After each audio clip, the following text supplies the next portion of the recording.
Word on the street is that you can split the crazies on a battlefield into 3 types. First up, you've got the bloodthirsty warriors, just glowing with pure rage.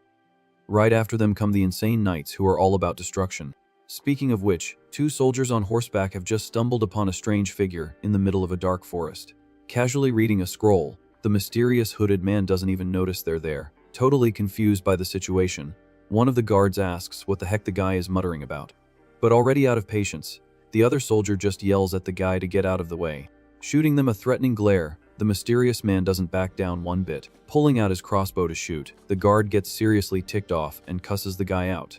But with a snap of his fingers, the hooded figure starts casting a wicked spell. Suddenly, a massive pillar of energy rips through the scene, lighting up everything. With absolutely no clue what's happening, the knights panic, thinking it's a lightning strike. A colossal bolt of lightning descends from the heavens, blasting the ground with absurd force. The violent impact sends both guards flying through the air, screaming for help. With a slight smirk and glowing eyes, our MC shows exactly why mages are the worst kind of people to mess with. Flashing back to the past, we find out the kid's original name was Ritsuki, and he had just gotten into college. But the celebration was short-lived because the classic Isekai truck plowed right into the poor guy. Lying on the ground, the young man curses his own luck for checking out just when his life was about to get good. Staring at his cracked phone screen, he laments that he's kicking the bucket like some stray dog on the street. Then, in the blink of an eye, his consciousness returns in the tiny body of a newborn baby. Reborn as Ain into a family of peasants, they immediately tell him the kid has 0 magical talent. To make matters worse, their house is that classic, rundown shack, so poor it's falling apart. As the third of 4 siblings, our little MC spends his days with his stomach rumbling with hunger. Since his older brothers are always working, it's up to him and his little sister to hunt for their own food in the woods. On top of all that, his idiot older brothers still make fun of him, calling him a filthy crow, calling them brats in his head. The little boy grumbles that it's not like he asked to be born with black hair. Annoyed with his roasted fish, he's furious about being reborn into the misery of the Middle Ages. Suddenly, a bluish glow flashes in the corner of the kid's eye. A video game-style system screen pops up out of nowhere, floating in front of him. But his hope goes right down the drain when the panel just informs him that he's nothing but a nobody. With a desperate grin, the kid curses the universe with everything he's got. Depressed by his reality, he realizes that even with a system, he can't pull off any miracles. After all, his parents work their fingers to the bone and are still drowning in debt. At this rate, the boy's destiny is already set in stone. He's going to be a suffering farmhand for the rest of his days. So dreaming of any other job besides being a farmer is just pure craziness. The poor guy never even had a chance to study or learn a new skill, after all. For a second, his mind even imagines how cool it would be to become a knight in shining armor. Or maybe follow the path of an artist and paint some fancy pictures. The idea of being a genius alchemist messing with awesome potions even crosses his mind. With a deep sigh, our MC devours the fish and wonders if there's anyone in the world who'd foot the bill for his food. Handing the rest of his snack to his little sister, his heart melts at the little one's gratitude. Quickly changing the subject, he excitedly asks the little girl if she wants to go hunt for some dessert in the forest. Walking through the trees, the older brother gives her that classic warning not to wander off too far. Super proud of himself for teaching the little squirt the word dessert, he cracks a goofy smile. Suddenly, a weird noise from the bushes sends a chill right down the boy's spine. With his eyes wide, our kid freezes in absolute shock at the danger. Right behind them, a monstrous bear rears up on its hind legs, ready to claim its dinner. Grabbing his little sister in a desperate reflex, the boy tries to escape the deadly attack. Then, out of the blue, an insane bolt of lightning splits the beast in 2 with a deafening boom. The magic fries the creature alive, leaving the bear sizzling as our MC hugs his terrified little sister. A moment later, the monster collapses to the ground like a sack of potatoes, turning into an instant barbecue. Completely speechless, the young boy just lets out a gasp of astonishment. Cutting through the tension, a female voice from the smoke mutters, wondering if maybe she overdid it a little. Emerging from the mysterious shadows, a tall and imposing figure says hello to the little one. Adjusting her glasses with a friendly smile, the woman asks if this is Fellenberg territory. Stuttering nervously, the boy confirms while trying to process that she took on the bear all by herself. Without any mystery, the woman introduces herself as Elidith and reveals she's a traveling mage. At the word mage, the kid's brain completely blue screens from the surprise. After all, the classic image he had of this class was of absurdly powerful sorcerers conjuring the end of the world, wielding flashy spells and a destructive power capable of wiping entire armies off the map. Right away, our MC can't understand what a legend like her is doing in the middle of nowhere. To satisfy his curiosity, the mage immediately explains that she's looking for a boy with black hair in the area. After looking around, our kid confesses that he's the only one with that feature in the entire village. With a smile like she's struck gold, the woman declares that he must be the one she's looking for. Pointing a finger at his own chest, the young boy looks completely clueless, not understanding why. In a quick flashback, we find out that a mysterious master sent the mage to find him specifically. Setting that secret aside for now, the woman with the glasses just calmly assesses the situation. Noticing the boy's fearful gaze and his little sister's cute aura, she seems to be hatching a plan. Motivated by her past, the woman decides her new mission is to turn this little squirt into a respectable apprentice. Fooled by her gentle appearance, our little MC thinks the woman is too kind to be a dangerous sorceress. But just remembering the damage done to the bear, he knows her magical punch is no joke. Finally mustering up his courage, the kid pulls the mage aside, wanting to clear up a huge doubt. Without beating around the bush, he asks about that overpowered spell that turned the monster to ash. Leaning closer, the woman gives a sly smile, noticing the boy's interest. Finishing the conversation with a hearty laugh, she tells it like it is, saying that anyone can do that with the right training. With his eyes sparkling, the boy repeats the word, one, in disbelief. Full of hope, he immediately asks if he can use spells too. Giving him a reassuring smile, the mage shows pure confidence. Without any hesitation, the woman guarantees that it's totally possible if he finds a good master. At that moment, the kid's mind is already racing, imagining a glorious future. Getting straight to the point, the sorceress offers to teach him if the boy is willing. Eagerly extending his hand, our little MC asks if she'll be his master. On the inside, the young boy realizes this is his big chance to turn the tables. After all, this path completely escapes the miserable fate of a farmer. With a firm handshake, the woman accepts the deal on the spot. Sometime later, the scene shifts to the grand house of the local lord. Sitting at a study desk, our boy stares at a bizarrely thick book, titled The Absolute Manual of Magic. Its cover is enough to scare anyone off. Recalling the hassle, his master explains that she had to convince his parents and the village lord. Completely focused, the apprentice says he's ready for anything. Right at the start of the lesson, the mage asks if they can kick things off. Right away, the system shows 1% progress on the heavy reading. Months later, the kid is already muttering strange words with 27% completed. With the pile of books now reaching the ceiling, he hits the halfway mark. Almost at the end of his suffering, the panel glows, indicating 99%. 7 whole years go by until the boy closes the book, having mastered the magical language. Satisfied with the result, the teacher announces that the theory part is over. With a smile of relief, the young man agrees to move on to the next stage. In that instant, the floating screen confirms his status as a novice mage. In a sharp cut to an absurdly high cliff, the training takes a different turn. In a freefall, our MC screams in desperation as he plummets through the air. From above, the woman hears her apprentice yelling that this is way too fast. In a total panic, the kid cries, remembering that all he's ever done is read books. Sobbing and begging for help, the poor guy thinks he's about to become a splat on the ground. Ever calm, the sorceress tells her student to pay attention to the voices around him. Utterly confused by the tip, the boy questions what voices she's talking about. During the fall, he grumbles that all he can hear is the sound of the wind. Out of nowhere, some invisible spirits start gossiping about a flying human. Right then, it clicks, and he figures out that the magical language is used for communication. With the system screen beeping, the young man gains the ability to manipulate the winds. As he lands gently in the forest, the kid reflects on the mysteries of nature. Amused by her student's beat-up face, the master praises his success on the crazy jump. In a quick lesson, she explains that mages borrow their power from the world. With great pride, the woman states that this is the true essence of magic. Faced with this revelation, our little MC is amazed, soaking it all in. Already preparing the next mission, the sorceress informs him that he needs to listen to a new element. Full of swagger, the young man agrees and tells her to bring on the challenge. Pointing towards a raging waterfall, the woman announces the water trial. Immediately after, a giant roar of splashing water fills the area. Trapped in a bizarre whirlpool, the poor guy almost drowns while the spirits complain about the mess. Giving him no rest, the teacher already points to the next freezing challenge. Covered in a block of ice, the apprentice hears the spirits warning him about hypothermia. Despite the suffering, the woman praises the kid's absurdly fast learning speed. With an excited snap of her fingers, the mage prepares the next magical torture. In a colossal burst of fire, our MC almost becomes barbecue, screaming his head off. Terrified of the flames, the boy begs his teacher for help. To make matters worse, the fire spirits ask if they can burn the human alive. After the ordeal, the young man appears in a dark cave, his face wrecked with exhaustion. Racking his brain, he knows that earth magic doesn't flow like the others. With his hands tied, the kid confesses that he doesn't understand a thing about it.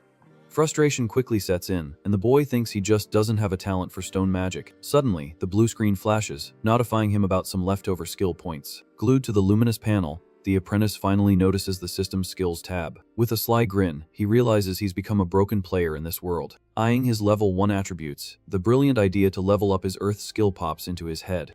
Using the virtual buttons, the young man spends the points, and his hand begins to glow brightly. Suddenly, the ground trembles, revealing rivers of lava as the earth spirit speaks. Completely focused, the boy understands firsthand how that element works. Away from danger, the mission now is to run and tell his master about his success. To light up the dark path in the cave, the kid gives a simple command. Instantly, a makeshift torch lights up in his hand, pushing back the shadows. In the midst of the silence, a bizarre voice suddenly yells, complaining about the brightness. Caught by surprise, the startled MC asks if it's the earth speaking again. Looking up at the cave ceiling, the young man freezes, surprised by his new discovery. Under the light of the full moon, the forest seems to hide even deeper secrets. Sitting on the rocks, the mage casually plans to go to a pyromancer gathering. In a frantic run, the apprentice gets his teacher's attention by yelling. Jumping to her feet, the woman celebrates, thinking he has mastered stone. Full of pride, the kid drops the bomb that he also learned shadow magic. Completely in shock, the sorceress's jaw drops, unable to believe how absurd this is. Giving him a sideways glance, the teacher is suspicious, wondering if her student really heard the voice. But noticing his confidence, the mage just swallows hard and mutters to herself. Snapping out of his trance, the kid asks if everything's okay with her. Calling the boy by his name, the teacher suddenly adopts a more serious tone. With a farewell look on her face, she announces that it's time for them to go down the mountain. Excited for the next training session, the young man agrees and asks about their new destination. Killing the vibe instantly, the sorceress informs him that their paths diverge here. Pointing to the forest, the woman tells her student to go north to participate in an event. Explaining further, the mage says he'll run into a bunch of time mages there. Right away, the kid's brain completely glitches out, not understanding where this talk of space, time came from. Giving a sheepish little laugh, the teacher tries to cover up her apprentice's confusion. Deep down, the woman believes the boy was born with an absurd affinity for the mysteries of magic. Feeling the pressure, our MC is already in shock, anticipating more tough challenges ahead. Turning her back, the mage gets ready to disappear into the trees. With a cheerful wave, she promises to meet her student again in 3 years. Sometime later, our boy arrives in a bustling village full of merchants. Observing the stalls, the kid tries to find someone to travel north with. Walking casually through the market, he grumbles about his master's unpredictability. Remembering the abrupt farewell, the apprentice cracks a goofy smile at her craziness. Nearing a bonfire, the young man focuses on his goal of hitching a ride. Standing next to a cabin, he lets out a sigh of relief for finally being free. Watching the group of mercenaries from a distance, our MC decides to try his luck. Sitting on a stump near the fire, he strikes up a conversation with the caravan leader. Surprised by the kid's rookie face, the bearded chief asks if this is his first time up north. Confirming the suspicion, the boy lets the man in charge explain the dangers of the journey. Without beating around the bush, the mercenary lays it on the line about the so-called Dragon's Mountain on their path. According to sinister legend, real dragons are said to be hidden in those parts. Quickly changing the subject, the leader asks if the young man at least knows how to fight or run fast. Seeing the boy's hesitation, the bearded man crosses his arms, curious about his profession. With a confident smile, the apprentice doesn't think twice and blurts out that he's a mage. Jumping in surprise, the leader's eyes go wide, and he stammers at the revelation. Soon, the news spreads, and the other mercenaries start gossiping, wondering if it's true. Watching from the side, a mysterious hooded figure stares at the boy in silence. Doubting the kid's goody two-shoes face, one of the soldiers laughs at the possibility. Noticing the tense atmosphere, our MC gets confused by the group's bizarre reaction. To make matters worse, the leader even offers the boy food out of sheer fear. Observing the scene, the hooded girl finds the impact of the mage. Title incredible, but the jerk soldier continues to mock our MC without a shred of respect. Laughing loudly, the guy scoffs, finding it impossible that such a wimpy guy could have magic. In a sarcastic tone, he blurts out that any dog could become a mage if that's the case. Suddenly standing up, the mysterious girl pokes the young man in the back, getting his attention. In a quick whisper, the girl tells the apprentice to teach these jerks a lesson. With a blank look, the kid asks if he really needs to resort to violence. Giving him a golden tip, the hooded girl explains that a show of power keeps trouble away. With a stern look, the young woman warns that it's the only way the mercenaries will protect him in a pinch. Pondering the advice, the kid realizes that deep down, the crazy girl is right. But the question lingering in his mind is how to scare them without actually hurting anyone. Looking to the side, he realizes he's never had to get truly angry before. At that moment, the jerk soldier grabs the boy's bowl of food and throws it on the ground. Boiling with rage, our MC stands up and asks if the guy just spit in his dish. Feeling a shiver down his spine, the mercenary starts to tremble, thinking it's an earthquake. With his eyes glowing with anger, the kid glares at the aggressor as if he were trash. Unleashing a murderous aura, the boy asks why on earth the guy spit in his food. Sweating bullets, the jerk soldier tries to justify himself, trembling from head to toe. Spitting out his words, the mercenary kneels and begs for forgiveness for dirtying the plate. In a fit of comical fury, the apprentice yells in indignation at the lame excuse. Pointing a finger in the jerk's face, our MC tells him to wash the plate with water. But in a disgusting plot twist, the leader intervenes, saying the water there is too dirty. Baffled by the response, the boy questions what the bearded man just said. Explaining the filth, the mercenary says the rivers are full of mud and killer parasites. Screaming in shock, the kid hears that spit is considered much cleaner in the Middle Ages. With his head spinning, the word clean echoes in the boy's mind under the bizarre moonlight. From a distance, the hooded girl watches the scene, incredulous at the people's stupidity. Pale as a ghost, the apprentice simply freezes at the group's complete lack of hygiene. Muttering incomprehensible spells, the young man decides to handle things the right way. Moments later, a giant flame shoots up into the sky, sending the guys running. With no idea what's happening, the leader screams for help, thinking the camp is about to turn to ash. Watching the chaos, the mysterious hooded girl just sighs, tired of the widespread confusion. Telling everyone to get a move on, our MC yells, demanding they fetch clean water by force. Calling the troop idiots, the boy curses the medieval customs, letting them have it. In another part of the forest, far away, a suspicious group is planning something dark. Hiding in the dark, the armored soldiers confirm that someone named Cassie passed through there. With a malicious grin, the group's leader guarantees he'll get his hands on the girl soon. Spotting the cabin, the psycho orders his squad to prepare for the raid. Calling out to the young woman in a creepy tone, the guys arrive, ready to cause some damage in the dead of night. Stopping suddenly, the leader of the soldiers hears a strange noise coming from the woods. Suddenly grabbing the mysterious girl, a figure leaps from the shadows with full force. In total shock, the commander yells, asking who these intruders are. But before anyone can answer, blades slice through the air, and blood splatters instantly. Falling to his knees, the leader curses the one who killed his own comrade. Without any mercy, the enemy gives the fatal order to take out everyone there. Mocking their resistance, the villain calls the soldiers worthless trash. Meanwhile, the hooded girl watches the bloodbath with wide eyes. In a swift move, she manages to break free from the guard holding her. Desperate to save her own skin, the young woman runs off into the dark woods. Noticing her escape, the pair of assassins chase after their target without wasting any time. Breathing heavily, the girl flees, knowing that her end is right behind her. Cut to the camp, where our boy wakes up with a start in the middle of the night. Sitting up in bed, he grumbles about a headache, thinking the noise is just in his head. But his magical intuition flashes strongly, warning him that humans are coming in force. Leaping out of bed, our MC tries to understand the reason for the shouting in the forest. Observing the faint glow of a light spell, he's intrigued by the tense aura. At that moment, a desperate voice echoes from outside, yelling for the mage. Throwing open the tent flap, the mercenary leader enters, breathless, to warn him of the danger. Without beating around the bush, he drops the bomb that the camp is under attack by assassins. In a quick cut, the carnage is running wild with bodies falling and blood flying everywhere. Shouting that he doesn't care about anything, the invader orders his men to slice up the whole group. But the main mission remains to hunt down the mysterious woman at any cost. Hiding behind a tree, the girl prays she won't be found there. However, a deadly glint cuts through the darkness, and a sword grazes her head. Finally finding his prey, the soldier scoffs, asking where the coward was going. Threatening to cut off the poor girl's feet, he tells her to surrender at once.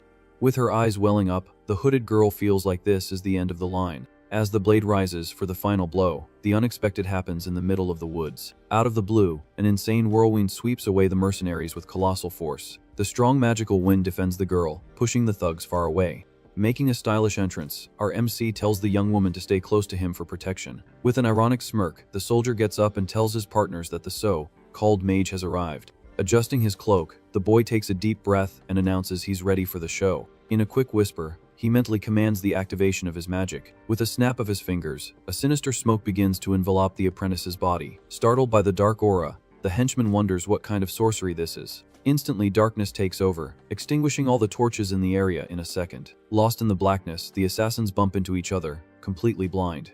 Activating his night vision through the system, the kid can see everything just fine. Cornered and terrified, the guys start to retreat, afraid of the unseen. Taking advantage of the situation, the boy taunts them, asking where the cowards are running to. With an insane glint in his eyes, the mercenary leader joins the fun, threatening the group. With no mercy, our MC finishes the job, ordering everything to be burned. Suddenly, a pillar of fire rips through the darkness, roasting the enemies with no chance to defend themselves. Hiding behind the trees, the soldiers watch the fiery spectacle, trembling with fear. Certain of his success, the boy thinks the light show has scared the group off enough. Seeing a chance to retaliate, the mercenary leader draws his sword and orders his men to attack. However, a colossal roar interrupts their charge, and a giant shadow appears out of nowhere.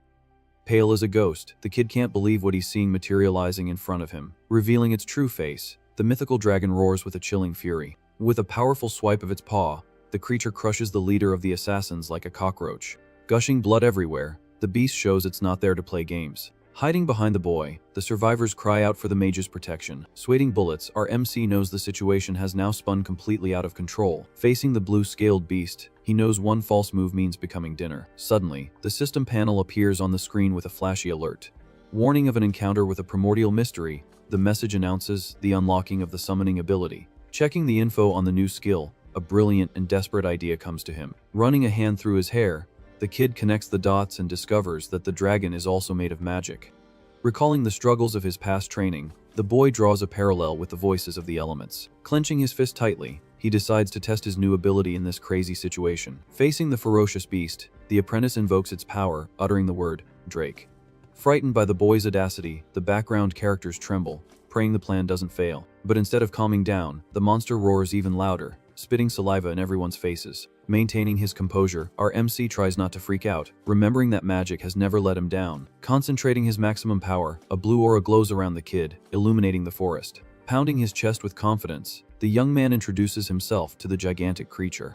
With the friendliest voice in the world, he screams at the top of his lungs that he's a friend. But the reality is comical, and the beast just stares at the crazy guy with a blank look, not understanding a thing. A moment later, the dragon lets out a disappointed grunt and turns its head away. Confused by the situation, one of the mercenaries whispers, asking what the heck the beast is saying. Pissed off, the boy mentally curses, unable to understand the beast's voice. Out of options, the system throws the solution in his face, reminding him of his skill points. Angrily clicking, our MC bets all his chips, dumping everything into the summoning skill and hoping for the best. At that moment, the system screen beeps, confirming the increase in his summoning ability.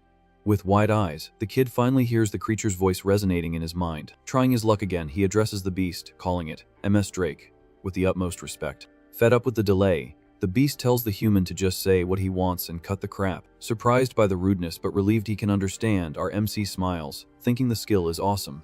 Trying to de-escalate the situation, the young man realizes the monster doesn't actually want to fight. Confirming his theory, the Drake blurts out that squashing weak humans is no fun for him. Watching the bizarre scene from afar, the mercenaries think the kid is having a telepathic chat with the beast. Back in focus, the hooded girl analyzes everything in silence, seemingly guessing his plan. Full of arrogance, the dragon grumbles that killing ants is more trouble than it's worth. Gaining confidence, our little MC lets out an excited smile, feeling that the conversation's gonna flow. But his joy is short-lived as the beast's expression darkens and its tone suddenly changes. Resonating a murderous aura, the beast confesses it's having a terrible day and needs to blow off some steam. Shaking in their boots, the background characters start to cry, begging for the mage's mercy. In a total panic, the boy sweats bullets, thinking of a way to avoid being turned into a shish kebab. With a deep sigh, he knows that politely asking the monster to leave isn't going to work. Resorting to maximum respect, our MC calls the big guy by his name again. Defiantly, the dragon questions if the fragile human dares to stand up to him, especially today. Changing tactics, the kid plays the card of wanting to offer a little help. Letting out a mocking laugh, the beast doubts that a little insect like him could do anything. Smiling confidently, the young man murmurs that the beast took the bait perfectly. In a quick memory of his teacher, the image of the smiling mage comforts the boy's mind. Looking at the mercenaries, who are scared stiff, the hooded girl just waits for the mage's next move. Staring at the human up close, the Drake snorts, intrigued by his sudden courage. Puffing out his chest, our apprentice positions himself like an experienced sorcerer looking to negotiate. Amused by the boy's swagger, the beast raises a scaly eyebrow, interested in the chat. Maintaining a humble posture, our MC repeats that he wants to show the dragon the wonders of the world. Breathing hot air, the monster listens attentively to the kid's crazy proposal. Seeing his window of opportunity, the young man flashes a killer smile, knowing the conversation has truly begun. Noticing the lighter atmosphere, the hooded girl sees that the beast's bloodlust has vanished. Wiping the sweat from his forehead, our MC breathes a sigh of relief for having escaped imminent doom. Realizing his advantage, he thinks the real challenge now is to keep the beast entertained without enraging it. Recalling his teacher, her main advice hits the boy's mind hard. In a clear memory, the mage taught that summoning magic depends purely on communication. Sitting at his study desk in the past, the kid understood that the relationship is everything in this field. After all, spirits aren't slaves, but partners who need to feel empathy for the summoner. Bringing this wisdom to the present, the young man smiles, determined to tame the beast with his words. Summoning the system, he opens the skills tab to cheat on his next move. Surprised by the amount of useless information, he finds a manual on how to deal with monsters. With his eyes sparkling, our MC thanks the heavens for the detailed social survival guide. Reading the instructions carefully, he discovers the main weakness of summoned creatures. Right away, the golden tip flashes on the screen, offers some quality booze to calm the beast's nerves. Confused by the crazy strategy, the boy wonders what else he needs to do to please the beast. Flashing in neon, the second tip appears on the screen: lay on the compliments until the beast is blown away. Completely baffled by the instructions, the kid can't believe the system's level of silliness. Growing desperate, he grumbles that socializing isn't his strong suit, especially with a dragon. However, remembering that his own life is on the line, the only way out is to win the beast over with his words. Getting the creature's attention again, he asks for permission in the gentlest voice possible. Offering a gift from the heart, the boy tries to pave the way for a true friendship. Intrigued by the proposal, the monster demands to see this little gift right away. Turning his head nervously, the kid whispers to the mercenary leader. Telling the bearded man to run to the cart, the boy demands the strongest drink they have. In the blink of an eye, the henchman returns with a crate full of bottles of questionable alcohol. Looking at the small bottles, the dragon snorts, calling the human a cheapskate because of their size. In a panic, the young man tries to hide his embarrassment, explaining the gift's lack of proportion. Pouring the contents into a large wooden mug, our MC tries to prepare a proper drink for the beast. Handing over the improvised cup, he offers the drink with a nervous smile on his face. Sniffing the wooden barrel, the drake makes a disgusted face, smelling the stench of the cheap liquor. Raising a murderous aura again, the beast accuses the human of trying to poison him right there. Stuttering and trembling, the kid swears it's just a drink and decides to take a sip to prove there's no danger. Taking a good swig, the boy drinks the mercenary's moonshine to calm the beast down. Sweating bullets, the henchmen pray the boy doesn't drop dead, and the dragon devours everyone. Wiping his mouth forcefully, the kid tearfully says the drink is just a bit too strong for his throat. Suspicious but curious, the monster brings its giant snout closer to the improvised mug. Staring into the bottom of the cup, the beast analyzes the stinking concoction the human calls a gift. Picking up the little mug with 2 fingers, the big guy decides to give the boozer a vote of confidence. Wringing their hands, the background characters can barely breathe as they watch the deadly tasting. Gulping it all down at once, the dragon breathes a puff of fire and its bright eyes go wide.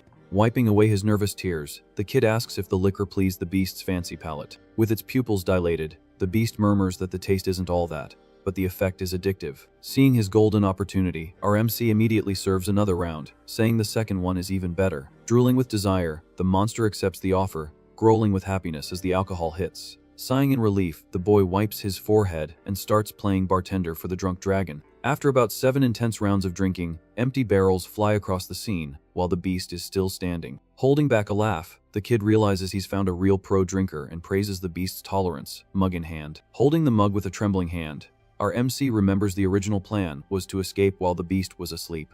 But the monster gets the human's attention, asking if he really wants to know the reason for its anger. Nodding, the kid listens as the drake vents about its bad mood under the moonlight. Surprised by the sudden change, the young man doesn't understand why the beast suddenly got so sentimental. Whimpering, the dragon says its nest is too small compared to the others. Showing a cute mental image, the beast confesses that its girlfriend thought the place was cramped. Drowning its sorrows, the big guy reveals that his partner couldn't handle the hardship. Hearing the sad story, the boy realizes the she-dragon was getting bullied by her friends because of the humble home. With teary eyes, the monster admits the breakup was all its fault. In a roar of pain mixed with alcohol, the drake screams to the heavens that it broke up with the love of its life. Watching the meltdown, the mercenaries are dumbfounded, unable to believe the giant beast got dumped. Cries of despair echo through the mountain as the monster cries its heart out to the mage. Rolling on the ground with laughter, the henchmen make fun of the beast's romantic misfortune. Sighing warily, our MC reflects that heartache is the same for dragons and humans. Hatching a quick plan, the young man sees the perfect chance to become best buds with the beast for good. Calling to the beast in a gentle voice, he interrupts the big guy's crying. Puffing out his chest, the kid offers to use his magical powers to fix and expand the creature's nest. Stopping his crying instantly, the drake's bright eyes go wide, asking if the human can really do that. Smirking, our MC confirms he can but says he wants a small favor in return for the construction work. Under the moonlight, the apprentice proposes the final deal with the beast, looking like a confident contractor. Riding on the flying dragon's shoulder, the kid yells, encouraging his big new friend. Landing in the cave hours later, the young man sighs in exhaustion, not knowing where to start the renovation. Suddenly, the hooded girl's voice echoes in the nest, calling for the mage in the darkness. Coming out of the shadows, she runs desperately towards our MC. Noticing something strange, the young woman stops in her tracks, breathing heavily. Slowly turning its head, the dragon glares at the little intruder with an unfriendly look. Quickly, the kid raises his hand, telling his giant partner to calm down. Growling softly, the beast warns that it doesn't like unwanted visitors in its digs. Sweeting bullets, the hooded girl tries to calm the Drake down with a forced smile. Throwing his arms up, the boy yells not to devour the woman because she's his friend. Making an "oh okay" sign with her hands, the young woman confirms their friendship, laughing nervously. Confused by the situation, the monster blinks its big yellow eyes, trying to process the information. Sighing in relief, the girl lets her guard down, collapsing to her knees on the stone floor. Fainting from exhaustion, our MC collapses too, unable to handle the night's stress any longer. Under the stars, the unlikely camp in the dragon's nest falls silent. Waking up hours later, the kid grumbles, feeling sore all over. Unable to see clearly, he instinctively feels around on the stone floor for his phone. Grabbing something soft, the boy squeezes it tightly, not understanding what it is. Mumbling half asleep, he finds it weird that his phone case has turned into goo. Squeezing again, the young man compares the bizarre texture to a giant cat's paw. Jumping in surprise, a female voice shouts, asking if he's finally awake. His eyes flying open, the kid realizes he was squeezing the hooded girl's hand with all his might. Sitting up quickly, he asks what Cassie is doing there in the cave. Blushing furiously, the young woman tells him to lie back down because his head must still be spinning. Shifting away a bit, the boy ignores her request, wanting to know how the crazy girl ended up in the nest. Running a hand through his messy hair, he remembers blacking out from overusing his magic. In a quick flashback, our MC sees himself pushing his limits to talk to the Drake and almost dying from a nosebleed. Looking at the girl's blank expression, the apprentice is mortified by his ridiculous situation from before. Hiding his face in his cloak, the boy grumbles that his reputation has gone down the drain for good. Quickly changing the subject, he looks for the giant dragon around the empty cave.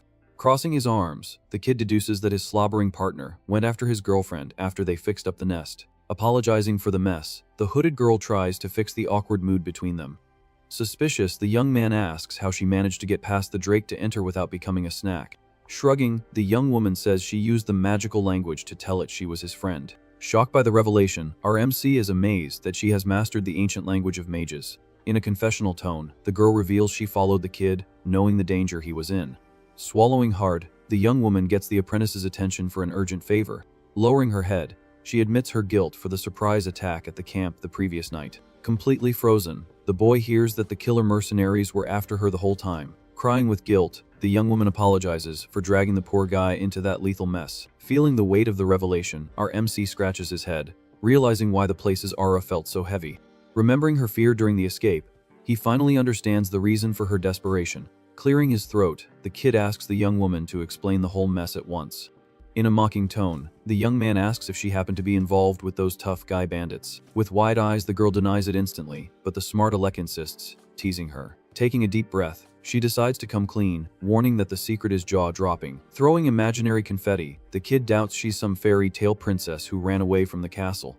Cutting the joke short, the young woman states that her real name is Lucy of the Terrian family, and that she is a noble by birth. Shocked by her nobility, the boy learns that the thugs were sent by her own fiancé to kidnap her. Laughing desperately, the kid imagines an exaggerated lover's quibble, but the girl shuts that down immediately. Crying again, she confesses that she was planning to disappear off the map, far from her psycho fiancé. Recalling the terror of the attack, the young woman says she lost the courage to flee alone after almost becoming a statistic. Grabbing the apprentice's hands, the noblewoman begs for his help, her eyes full of tears. Getting right in the poor guy's face, the girl pleads for the love of all that is holy for the mage to get her out of that mess. Backing away in alarm, our MC wonders what on earth the fiancé did that was so bad she'd rather run away with a stranger into the woods. With her head down, the noblewoman explains that her family ruled the region peacefully, but weakly. Without strong enough knights, the Terrians were constantly threatened by neighboring kingdoms. Fearing a war that would destroy their lineage, the family had to make a drastic decision to survive. Cut to the wedding day, where bells ring, announcing the arranged union to save their territory. At the altar, the princess was forced to marry the former captain of a brutal mercenary group. Strutting through the hall with his sword in hand, the fiancé flaunted the power that had struck fear into the family's enemies. At first, the girl even thought the brute was satisfied with becoming a baron's son-in-law. Smiling at the guests, the guy looked like a perfect lord, enjoying his new life of luxury. Happy memories show the young woman dancing and trying to give the arranged marriage a chance. But the illusion shattered quickly when the ex-mercenary started showing his true colors, wanting to control everything. Ignoring his wife, the creep started bringing other women to the castle, rubbing his contempt in her face.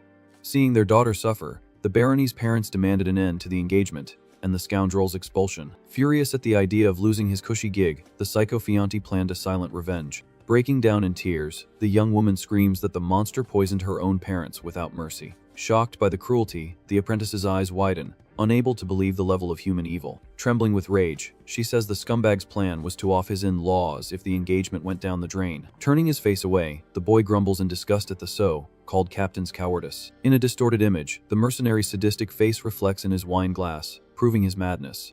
Explaining the rules of nobility, the girl says that without marrying her, the creep has no right to any of the fortune. That's why her only way out was to flee with the help of a loyal servant, before she was forced to the altar again. Clutching the skirt of her dress, she knows the scoundrel will hunt her to the ends of the earth to secure the inheritance. Begging one more time, the noblewoman asks the mage to get her out of there and take her to a safe place, far from her fiancé. Stroking his chin, our MC analyzes the mess, realizing the girl is more than screwed on her own. Imagining the furious fiancé with a villainous aura, he knows the kidnapping is just the beginning of her nightmare. With a deep sigh, the kid confesses that he doesn't understand a thing about how these powerful people think and act. In a final act of desperation, the princess swears on the honor of the Tarian family that she will reward her savior. Amused by the oath, the young man asks what's stopping him from just handing her over to her fiancé for some cash. Pale with fear, the young woman stammers that the mercenary is a cheapskate and would only pay a few measly silver coins for the betrayal. Swallowing hard, the girl lifts her head and makes the most serious promise she possibly could. With her heart pounding, she states that she can give the boy absolutely everything if he saves her. Screaming at the top of her lungs, the noblewoman promises to deliver the Tarian family itself into the mage's hands if he accepts the deal. Kneeling on the stone floor, she awaits the apprentice's answer as silence fills the cave. Caught by surprise, the kid translates the absurd proposal in his head, realizing the crazy girl is practically proposing to him. Faced with an imaginary golden door, the system dangles the chance to become a noble right off the bat in this crazy world. Reflecting on his destiny, our MC remembers he was reincarnated here for a reason, and magic is his true goal. Setting those thoughts aside, he focuses on gaining life experience by protecting the runaway princess. Clearing his throat, the young man decides to be straight with her and cut through the girl's romantic illusions right away. Looking the noblewoman in the eyes, he advises her to find a swordsman if all she wants is physical security. Confused by the refusal, the young woman tilts her head, not understanding the boy's logic. Leaping to his feet, the apprentice interrupts her train of thought with an improvised heroic posture. Saying that the money is enough, the kid agrees to help her escape, without having to become anyone's husband. With tears in her eyes, the princess smiles in relief, feeling like she's finally found someone truly trustworthy. Hiding his emotion, the boy asks in a playful tone why the crazy girl is crying again. Embarrassed, the young woman tries to explain, stammering that she didn't expect such kindness from a stranger. Taking her savior's hands, she thanks him with a choked voice for a second chance at life. Wiping away a stubborn tear, the girl murmurs a sincere "thank you," holding the kid's hands. Returning the affection, our MC gives the exhausted princess a comforting hug. Gently patting her back, he tries to give her a sense of security after so much hardship on the mountain. The next day, the scene cuts to the big dragon sunbathing peacefully. Adjusting its imaginary sunglasses, the beast senses the boy approaching. Coming out of the cave, the kid calls out to his scaly partner with a smile on his face. Greeting the mage, the drake asks if his fragile carcass has recovered from the magical blowback. Looking at the blue sky, the apprentice says they need to get down the mountain quickly because the others are waiting. Thanking him for the nest renovation, the beast tells the princess and the boy to just climb on its back. Crouching on the ground, the giant beast serves as an improvised taxi for the duo to fly down the mountain. Patting the scales affectionately, our MC thanks his new friend for the nickname, Long Tail. With absolutely no clue what the two are talking about, the girl looks on with a blinking question mark over her head, confused. Suddenly, the dragon roars, turning its head to the young woman and telling Yan's woman to get on its back too. Desperate, the kid tries to correct the monster, yelling that she's not his woman at all. Completely lost in the magical language, the princess only hears the beast's grunts and the mage's shouting, not getting the gossip. Extending a hand to the confused girl, the kid tries to hide his embarrassment over the dragon's comment. Pulling the princess up firmly, he helps her climb onto the giant creature's spiky back. With a secure grip, their hands meet, marking the beginning of their improvised escape. Settled on the makeshift perch, our MC gives the monster the green light to take off. Pushing off the ground with its hind legs, the drake gets a running start to leap from the cliff's edge. Spreading its colossal wings, the beast soars through the skies, leaving the forest behind in an impressive dive. Meanwhile, back at the camp, the surviving mercenaries tremble with fear, discussing what to do. Terrified, one of the henchmen yells that if the assassins come back, they're all going to be toast. Trying to appeal to loyalty, another recruit shakes in his boots, remembering they can't abandon their boss. Laughing nervously, A third one blurts out that bandits have no sense of direction and are surely following their trail through the woods. Sitting on a rock, the leader, Rick, listens to his subordinates, shouting with his head down and arms crossed. Pressuring their chief, the men demand an immediate answer about the caravan's fate. Raising his serious face, the bearded mercenary makes a decision, saying they'll wait for the mage to return. Surprised by the decision, the cowards try to change their leader's mind, arguing that it's crazy to stay there. Crossing his arms firmly, Captain Rick declares that he trusts the kid and won't back down now. On their knees, the mercenaries beg forgiveness for their cowardly escape attempt. Pissed off, Captain Rick tells the guys to stop their whining and get up. Just then, the bandits appear out of nowhere with a sword at one of the henchmen's throats. Demanding the woman be handed over, the leader of the assassins threatens to cut everyone down. Laughing in the enemy's face, the bearded man plays dumb and denies knowing the girl. With a straight face, he claims the blue-haired woman took off a long time ago. However, the invaders' eyes go wide as they recognize the runaway princess instantly. Pointing a dirty finger, they shout with complete certainty that the girl is right there. But upon looking closer, the group realizes the woman has vanished as if by magic. Drawing his blade, the bandit chief announces that his patience for hide and seek is over. In tears, the wimpy mercenaries beg for their lives again, crying their eyes out. Suddenly, a bizarre rumble makes the earth shake, interrupting the general chaos. Looking up at the sky, the guys celebrate, knowing the mage has arrived to save the day. Dumbfounded, Captain Rick can barely believe the size of the kid's ride. Landing with a thud, the giant dragon kicks up a sinister cloud of dust on the field. Swatting bullets, the bandit points to the girl riding the legendary beast. Swallowing hard, the guy confirms from a distance that the target is right there on its back. Staring down the enemies with a deadly gaze, the drake lets out a chilling snarl. Without a second thought, the assassins turn tail and run for their lives into the woods. Sighing in relief, the caravan leader thanks the heavens for everyone's safety.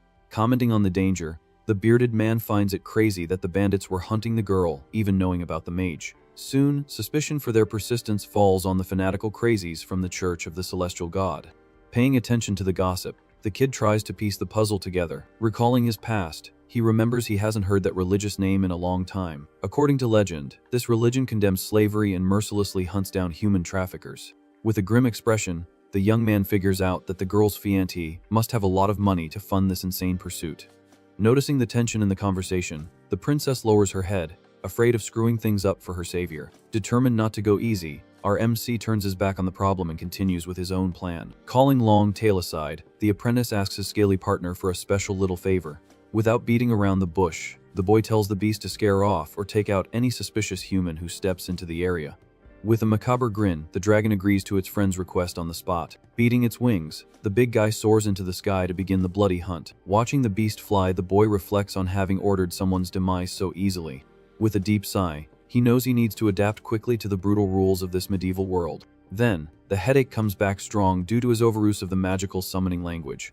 Worried about her savior's condition, the princess asks if he's pushing himself too hard. Supporting the boy, the young woman holds his arm to prevent a nasty fall in the middle of the woods. Seeing the scene, Captain Rick cracks a mischievous grin, thinking a strong romance is blooming. With no filter, the bearded man bluntly asks if the two lovebirds are actually dating. Ignoring the old joke, the kid sits on a crate to try and recover his exhausted energy. Just then, the system screen glows with a pop-up, announcing that the beast has eliminated its first target. Swallowing his guilt, our MC finds it bizarre to receive a kill notification as if it were a game. A short time later, the dragon returns triumphantly and calls the boy telepathically.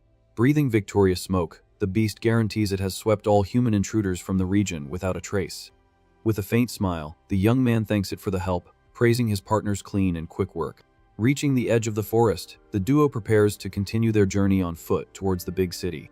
Memories of their drinking session flood the boy's mind. He's going to miss the boozy dragon.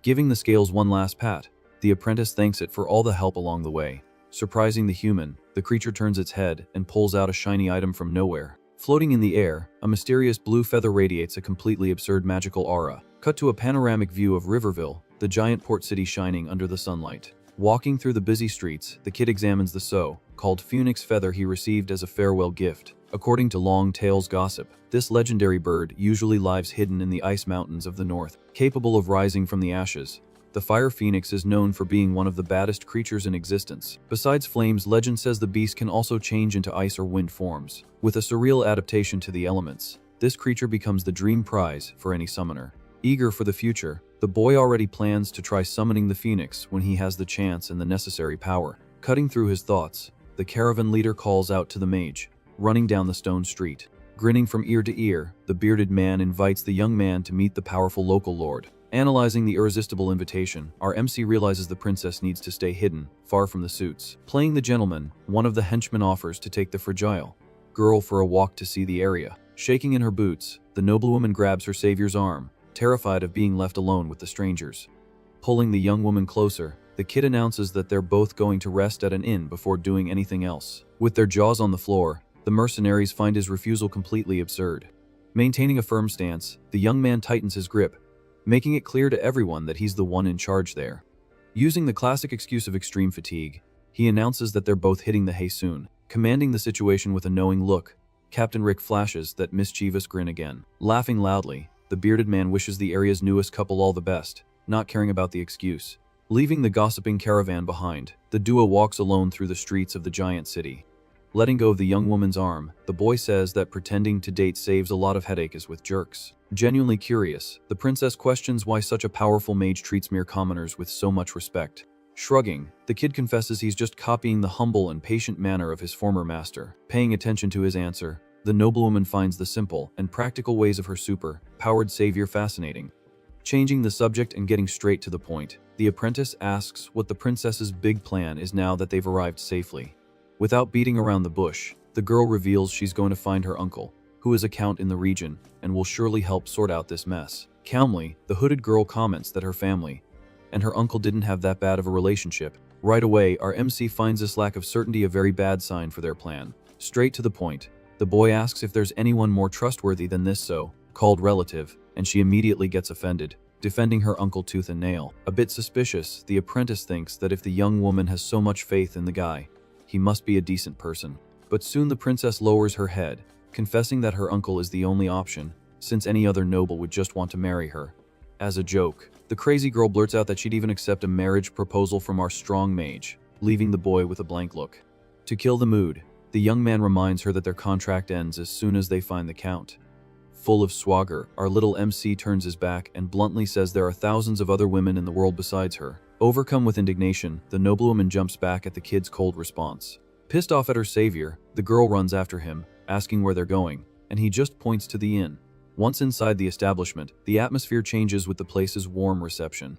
Without wasting time, the boy asks for rooms for a few nights and says they'll want to use the bath. With a small pouch of coins on the counter, he asks if the money is enough to cover everything.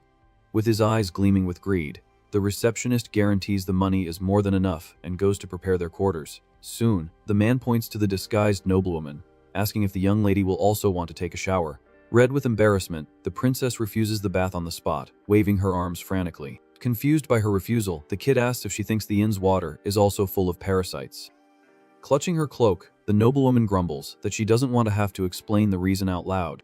With a question mark over his head, the boy tries to connect the dots of her fussness, until a memory from the system reminds him that medieval bathtubs are literally in the middle of the common room for everyone to see. Finally, the apprentice understands the girl's panic about bathing there. Quick on the draw, he tells the innkeeper that only he will be using the hot water. Relieved, the princess lowers her hood to breathe a little, letting her long hair down. Instantly, the eyes of all the men in the tavern are glued to the runaway noble's beauty. Seeing the trouble, our MC tells the girl to cover up again and calls her by her fake name, Cassie. Forcefully, the young man puts the hood back on her head and whispers that the entire tavern is checking her out. Feeling hot, the princess accepts the disguise, huffing in discomfort.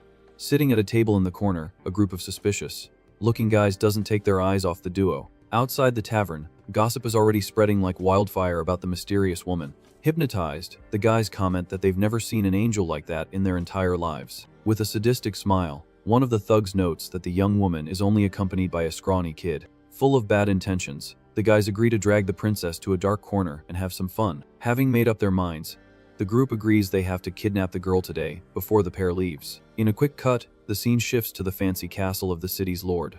Sitting on his throne, Baron Kurtz grants the trade license to the caravan as long as they don't cause any trouble. Kneeling on the floor, the mercenary captain, Rick, thanks him for the business opportunity with the utmost respect. In his mind, the plan is to get on the noble's good side to try and score a free stay at the castle. Just then, a light bulb goes off in the mercenary's head, remembering the existence of our overpowered mage. To get the Baron's attention, the captain announces he has some juicy gossip to share. In pure falsehood, the bearded man swears the information was a secret.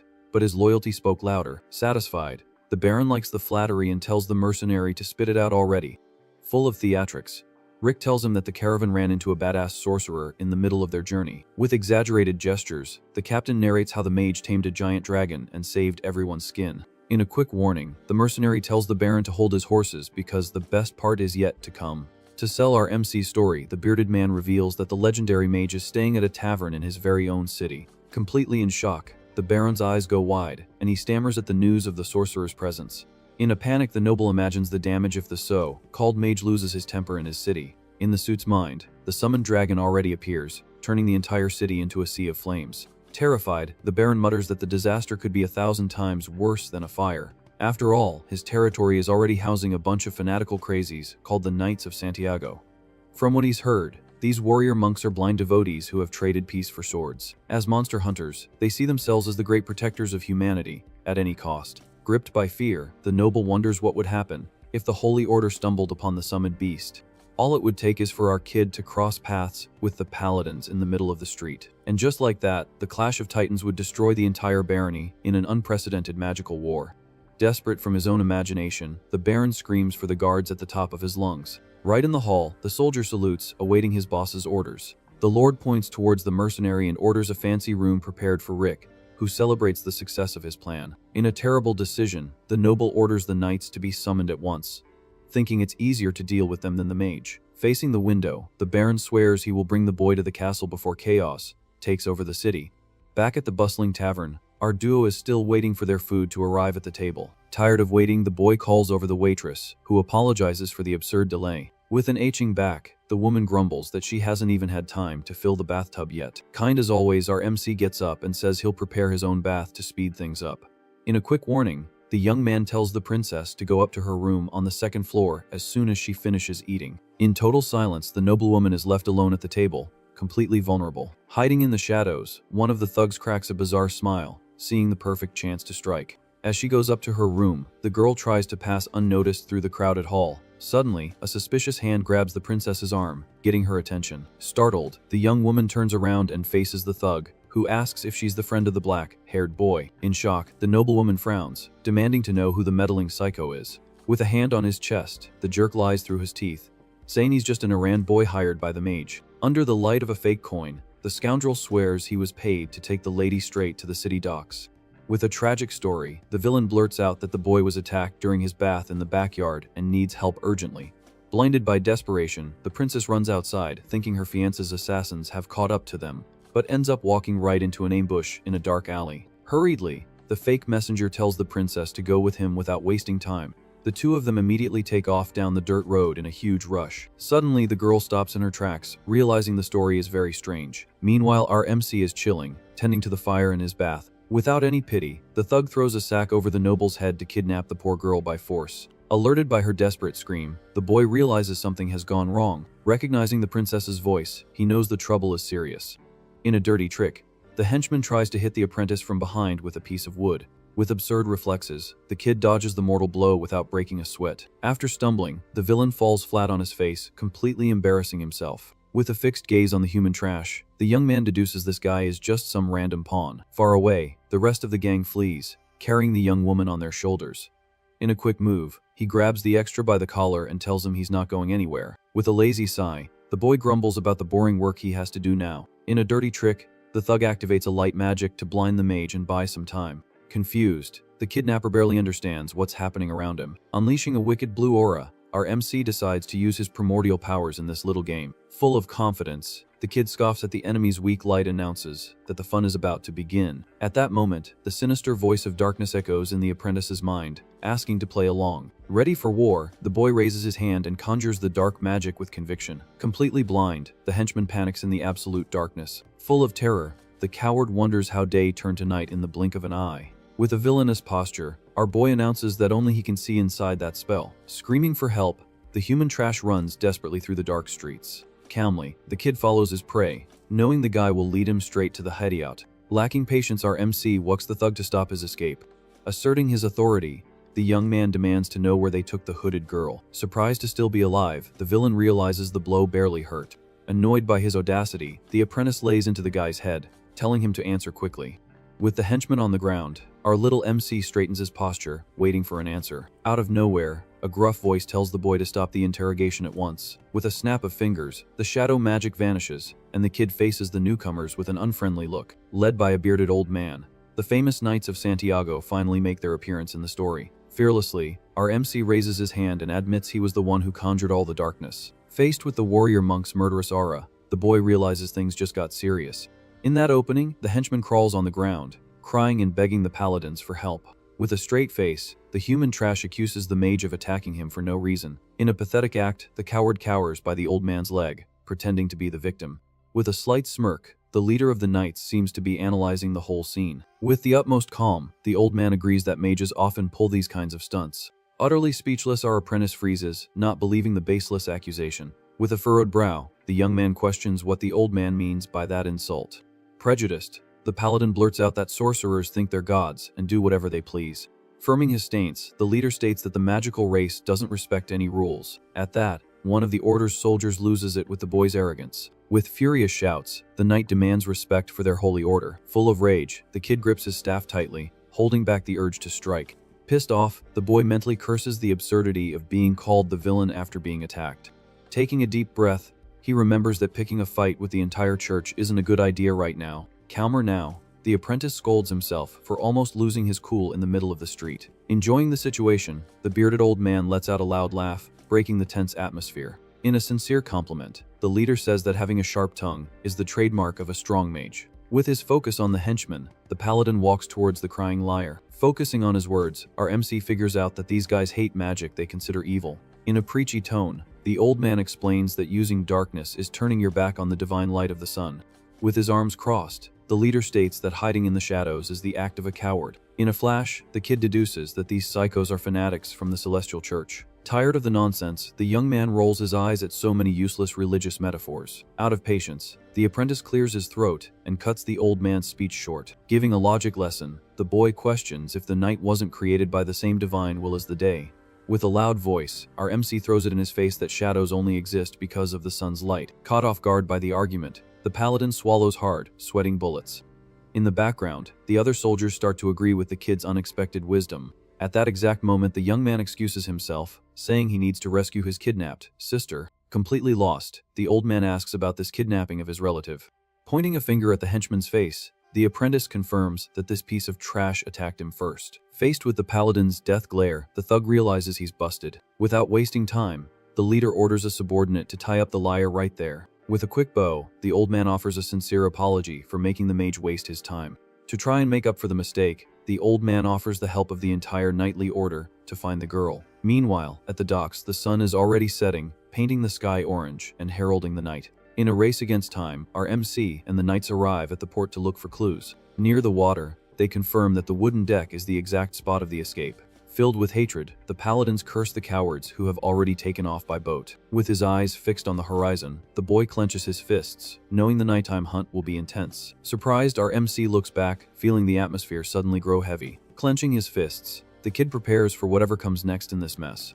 With fire in his eyes, the bearded old man yells for the knights to launch the boats into the water. Instantly, the entire troop cheers, ready for the night hunt. Finding the scene cool, our little MC admits that this motto of protecting the weak is pretty awesome. Changing his posture, the boy asks the leader to speak normally, without so much boring formality. Laughing at the situation, the old man agrees, amused by the young sorcerer's swagger. Already in the middle of the river, one of the soldiers prepares a grappling hook to pull the enemy boat in by force. Suddenly, the paladin leader's eyes go wide, feeling a brutal magic pulsating in the water. Confused, the old man questions how a shadow mage can use water spells at the same time. In the warrior's experience, sorcerers usually focus on a single element on the battlefield. So, the paladin deduces that a rookie kid shouldn't have such an absurd arsenal. Invoking the river's power, our MC commands the water to clear a path with pure brute force. In a colossal explosion, a giant current cuts through the lake, pushing their boat.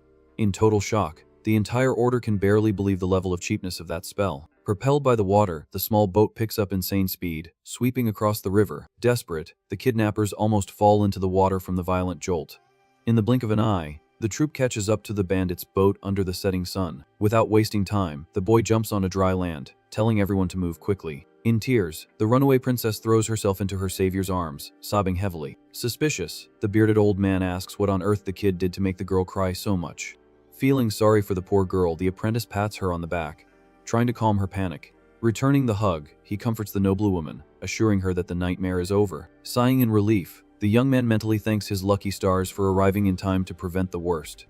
Cut to our MC's thoughts, where the only thing he wants now is a real hot bath. Just then, horses gallop through the city streets, scaring the commoners in their path. Leading the cavalry, the Baron's eldest son arrives, throwing his weight around. Eyeing the smoke in the sky, the suit thinks a war has broken out in his city. Beside him, a soldier confirms the suspicion, warning that things are heating up at the docks.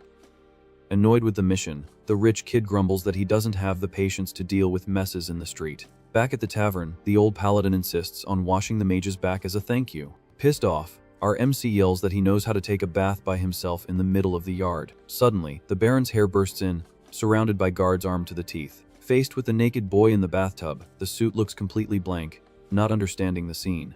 Utterly indignant, the rich kid shouts, because of the bizarre scene in the middle of the lot. Over a low fire, the hot water just bubbles, ignoring the presence of the annoying authority. With a deadly glare, the noble finds the whole thing a complete disrespect to his nobility. Yelling, the preppy kid demands an explanation and orders everyone to kneel at once. With a calm demeanor, the leader of the knights approaches to try and calm the arrogant kid down. Ignoring the old man, the hare focuses all his anger on the chill mage in the water. To try and de-escalate the conflict, the paladin warns that the boy there is a powerful sorcerer. Just then, a malicious idea crosses the lord's son's mind, setting a trap. Full of arrogance, he pounds his chest, introducing himself as the absolute owner of the barony. With no sense at all, the rich kid orders our MC to get out of the bath naked and pay his respects. Quickly, the apprentice's mind recalls a classic cliché of nobles provoking mages just to test their limits. According to our MC's survival manual, a mage who is too calm is treated like disposable trash. But a short-tempered and violent sorcerer earns respect through fear and force. So, the young man figures out the rich kid is using exactly that tactic to test his patience. With a stern face, our kid ignores the order and hits him with a nice, flat, "I refuse." In total shock, the hare's jaw drops, not believing the commoner's audacity. Boiling with rage, the preppy kid yells, asking if the boy wants to meet his end right there. Pointing a finger in his face, the rich kid questions why on earth he has to put up with disobedience in his own territory. Without a second thought, the noble orders his guards to drag the supposed fraud out of the bathtub by force. When the soldiers grab his arm, the boy smiles, finding the whole act pathetic. Tired of the little show, the apprentice announces that if that's how they want to play, he'll join the game. With pure arrogance, one of the henchmen tries to pull the young man harder, calling him a phony. Suddenly, the ground trembles, and an insane magical aura envelops the entire troop. In a simple command, our little MC casts the spell, ordering the cowards to take flight. Trapped in the air, the guards float like balloons, having absolutely no clue why gravity is failing. Faced with such absurd power, the rich kid falls to his knees, begging for forgiveness so he doesn't get turned into a sieve. Brooms and buckets also float around, proving the mage's monstrous control over space. With a confident smile, our boy thinks the lesson has scared the group enough. In a total panic, the Baron's son cries, sprawled on the dirt floor, pleading for mercy. Just then, the apprentice sweats on the inside, wondering if the Lord will have him executed for humiliating his family. Cut to the next day, with the Baron's imposing castle shining peacefully under the morning sun. Comfortably seated on a fancy sofa, our MC sips tea and receives thanks from the city's owner. With his head bowed, the Lord himself begs for forgiveness for his son's ridiculous little show the day before. Changing the subject, the noble asks why his traveling companion didn't come for the visit as well. Protected by the paladins, the runaway princess preferred to stay at the inn, far from trouble. Taking another sip, the Baron curiously asks the name of such a powerful prodigy's master. Calmly, the young man says his master's name, and the noble instantly recognizes the man's legendary fame. Curious, the suit wants to know if the boy is traveling south towards the neighboring principality. Not understanding the question, the kid asks why the Lord is so concerned with his destination. Noticing the atmosphere in the room grow heavy, the apprentice frowns, already expecting the worst news possible. In a grim tone, the Baron reveals that the political scene has exploded, and a brutal war is about to break out there. Shaking his head, our MC says he's heading east to try his luck and unravel some magical mysteries. A bit intrigued, the noble raises an eyebrow, not understanding the exact purpose of the trip. In a generous gesture, the Baron opens his arms and offers the boy a lavish farewell gift. Curious, the kid asks what it is, his eyes widening. Right in front of him rests a fancy wooden chest, full of gold details. With a cordial smile, the suit tells the apprentice to open the box without ceremony. Full of expectation, the young man undoes the latch and slowly lifts the lid. Caught by surprise, his blue eyes widen in shock at what he sees inside. Glowing with an absurd magical aura, a twisted wooden staff rests on the box's red velvet. Excited, the Baron reveals the weapon's name is Wind Step, and that it's an ancient relic. Floating in the air, The staff glows as the Lord says it belonged to an ancient aromancer and seems to suit the young man well. Analyzing the item up close, the boy thinks it's cool but comments internally that it looks like a fake cosplay accessory because it's so perfect. Even so, the apprentice gives a sly grin, thanking the noble suit for his kindness. Happy with his reaction, the Baron hopes the gift will pay the debt for his spoiled son's lack of manners. Leaving the castle, the scene cuts to the cathedral, from where the paladins are walking peacefully through the city. Opening the door to his room at the inn, our MC finds the princess in a state of pure desperation. In a complete panic, the girl screams that a horrible tragedy has just happened in there. In the center of the room, an iron cage holds an injured crow that's desperately trying to flap around. With a blank look, the kid slowly approaches, finding the scene a bit over the top for a little bird. Explaining the confusion, the bearded old man says some hunters were about to barbecue the creature, and the noblewoman played the hero. Full of excitement, she says the boy's name is Anirecap, and the creature is a crow, so it can only be fate. Amused by the coincidence, the princess jumps up and down, clapping her hands for their new, predestined friendship. Annoyed by the craziness, the kid tells them to give the bird back to the hunters to fry it once and for all. Stomping her foot, the young woman argues that real mages always have pet crows, and he is a mage. Tired of the nonsense, the old paladin turns his back and says he'll get lunch for the group while the two of them argue. Just then, the bird's thin, screechy voice echoes in the boy's mind, begging for help and mercy, for the love of all that is holy. Startled, the young man whips his head around so fast he almost sprains his neck, telling the bearded man to wait a second. Approaching the iron cage, our MC stares at the black bird, mentally asking what the heck it is. Stuttering in fear, the crow doesn't answer but begs not to be turned into food for crazy humans at the inn. Trying to process the conversation, the kid deduces that Aretus isn't a universal language but a spell to connect consciousnesses. With the bird pestering him, our MC's mind feels like it's going to explode from the desperate screams. Yelling with his eyes rolled back, the boy tells the crow to shut its beak once and for all so he can think straight. Instantly, the little bird obeys, stops crying, and stays quiet on its perch. Impressed by its obedience, the kid thinks it's cool that the bird understands the situation, even without speaking the language properly. Laughing hard, the paladins can't believe the mage's craziness, talking to an animal, and they promise to save the bird by force. Sitting in a chair, the princess laughs nervously and suggests keeping the little creature around at least until its broken wing fully heals. Bragging, the girl tells the old man she has a gift for seeing the mysteries of magic, just like her father. With professional care, the kid bandages the injured bird's little wing with the utmost gentleness. Examining the wound, he assures the princess that the wing will heal quickly if the bird stays still.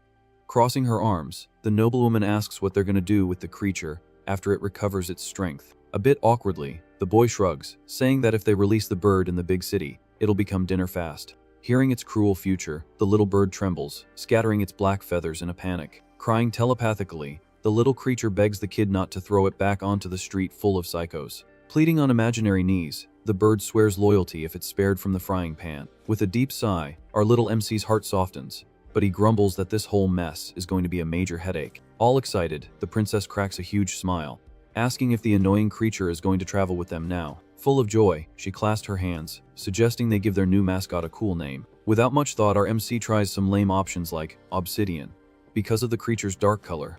Finding the name too complicated, the noblewoman throws out the idea of Oberon, just to see what they think. Getting a pat on the head, the crow celebrates the choice with an excited grunt.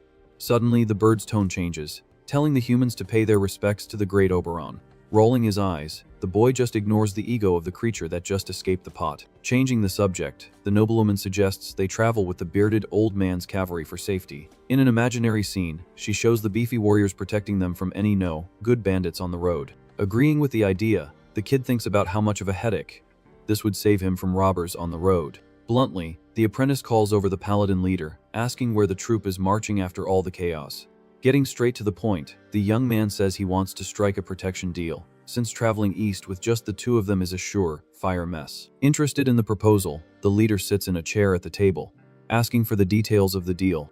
Without beating around the bush, the old man says the cavalry is heading to hunt a nasty monster in Account's territory, in the same direction they're going. Caught by surprise, the kid asks if the trouble is so serious it involves the entire church. Staring at the open window, the young man feels that the word monster never brings good news. With a serious expression, the paladin says the name, Manticore, weighing down the mood in the entire room. In a dark vision, The beast looks like a bizarre lion, thirsty for blood and with a reputation as a scavenger. Known for slaughtering humans, this abomination terrorizes the roads, violently destroying everything in its path. With wide eyes, our MC crosses his arms, refusing any help in the crazy hunt.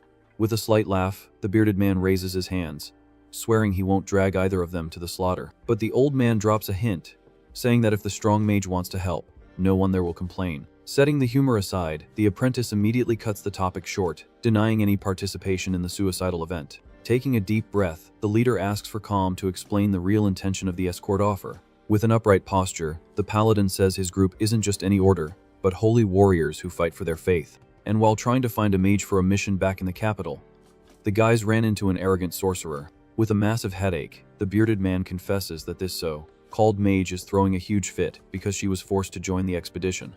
Trying to clear the order's name, he says he just wants our kid to have a chat with his hot-headed colleague to calm things down. Frowning, the boy thinks that a conversation between peers isn't the worst thing in the world and agrees to the deal. Looking at the princess's relieved face, our MC accepts the deal, thinking that traveling with such a heavy escort was well worth it.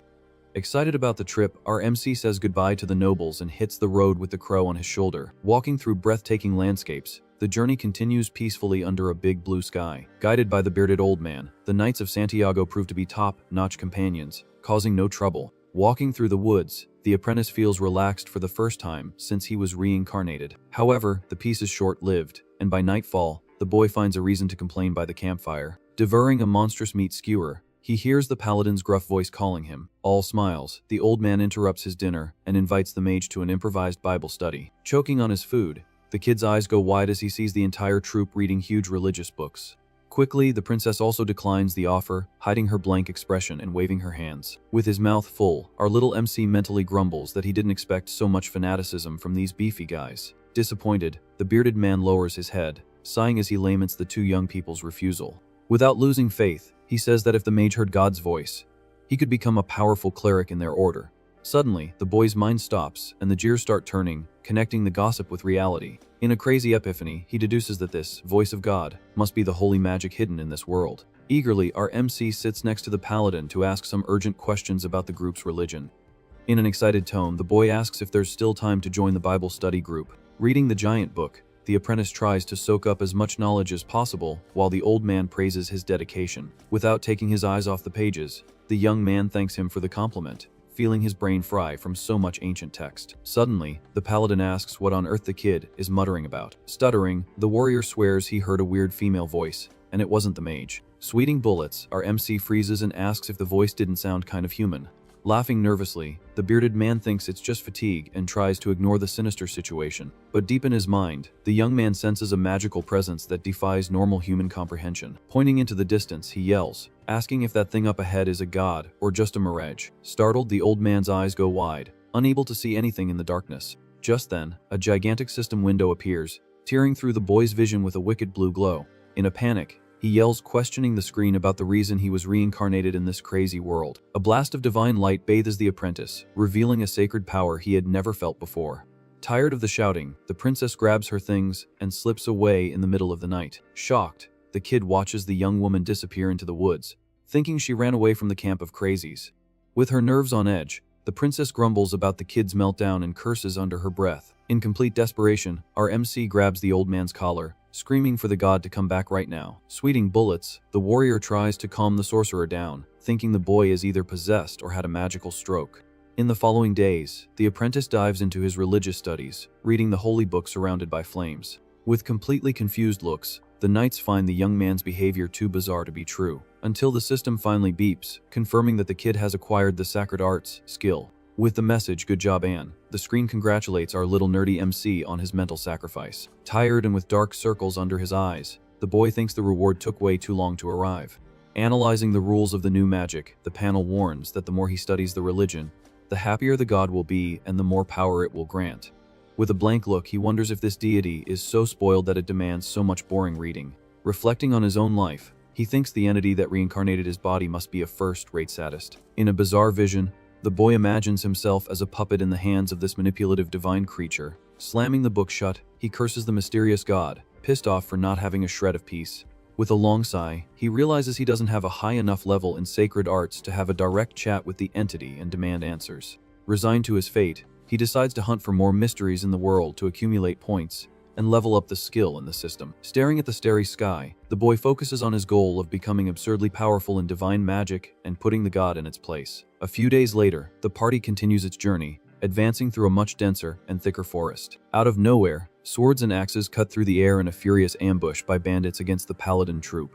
Dealing out violent sword strikes, the knights slaughter their enemies without mercy. Falling to his knees, the last henchman collapses, gushing blood, defeated by the cavalry's brute force. Arriving covered in dust, the bearded man asks if the mage is okay and if he has any scratches. In a mocking tone, the kid confirms, and the princess adds that the entire race of bandits was obliterated in the attack. In the background, the soft dirt ground is painted with dozens of bodies of the lifeless, crippled mercenaries. Worried about the leader's health, the apprentice notices the wounds on his clothes and asks if he's alright. Letting out a hearty laugh, the old man says no old man goes down easy to human trash of that caliber. Surprised by the warrior's skill, the young man remembers the gossip that the guy was a legendary mercenary in the past. Dusting off his pants, the old man admits that his real name commanded a lot of respect, but now he prefers to keep a low profile. With a heroic posture, he brags that he changed his name precisely to avoid being hunted by fame, hungry psychos on the roads. Analyzing the figure, the kid finds it incredible that the guy is famous enough to change his identity just for some peace. Raising his sword, the paladin celebrates the end of that evil group with the order to march forward. With a collective roar, the soldiers celebrate their easy victory over the forest trash. Showing the route, the scout points to a fork in the dirt road for the troop to follow. One side goes straight to the count's castle, and the other dives into the woods where the monster was last seen. Pointing into the trees, the leader tells the mage that the trouble with the crazy sorceress is that way. Excited, the old man calls the apprentice to hit the trail and resolve the issue once and for all. Holding his cloak, the boy asks for a second, wanting to settle an important detail with the princess before leaving. Turning to the girl, our MC tells her he's going to meet his hot-headed colleague first, and will meet her at the castle later. Curious, he asks if the runaway can handle the rest of the way alone, without getting into trouble in the woods. With a mocking laugh, the noblewoman reminds him she's not a child and promises to get to her uncle's house safe and sound.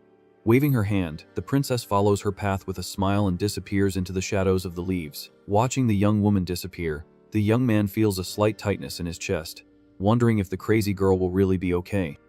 Determined, he thinks he needs to sort things out with the other mage quickly, so he can follow her trail as soon as possible. Confused, the bearded old man crosses his arms and asks where the little squirt went so suddenly.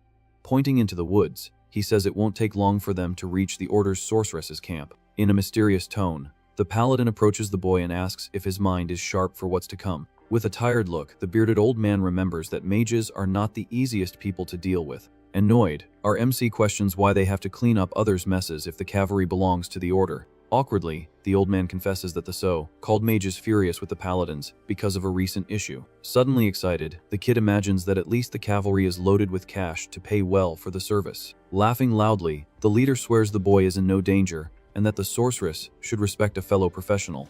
Walking along the trail, the young man thinks this will be the first time he's met another mage besides his old master. In his head, the worry is whether this woman is as unbearable as her reputation suggests. Arriving at an isolated cabin, the smoke from a green cauldron rises into the sky, signaling the witch's presence. Facing the owner of the shack, the soldiers humbly ask for the lethal poison against the manticore. Pressuring the old woman, a cocky paladin warns that she made an oath and can't back out now.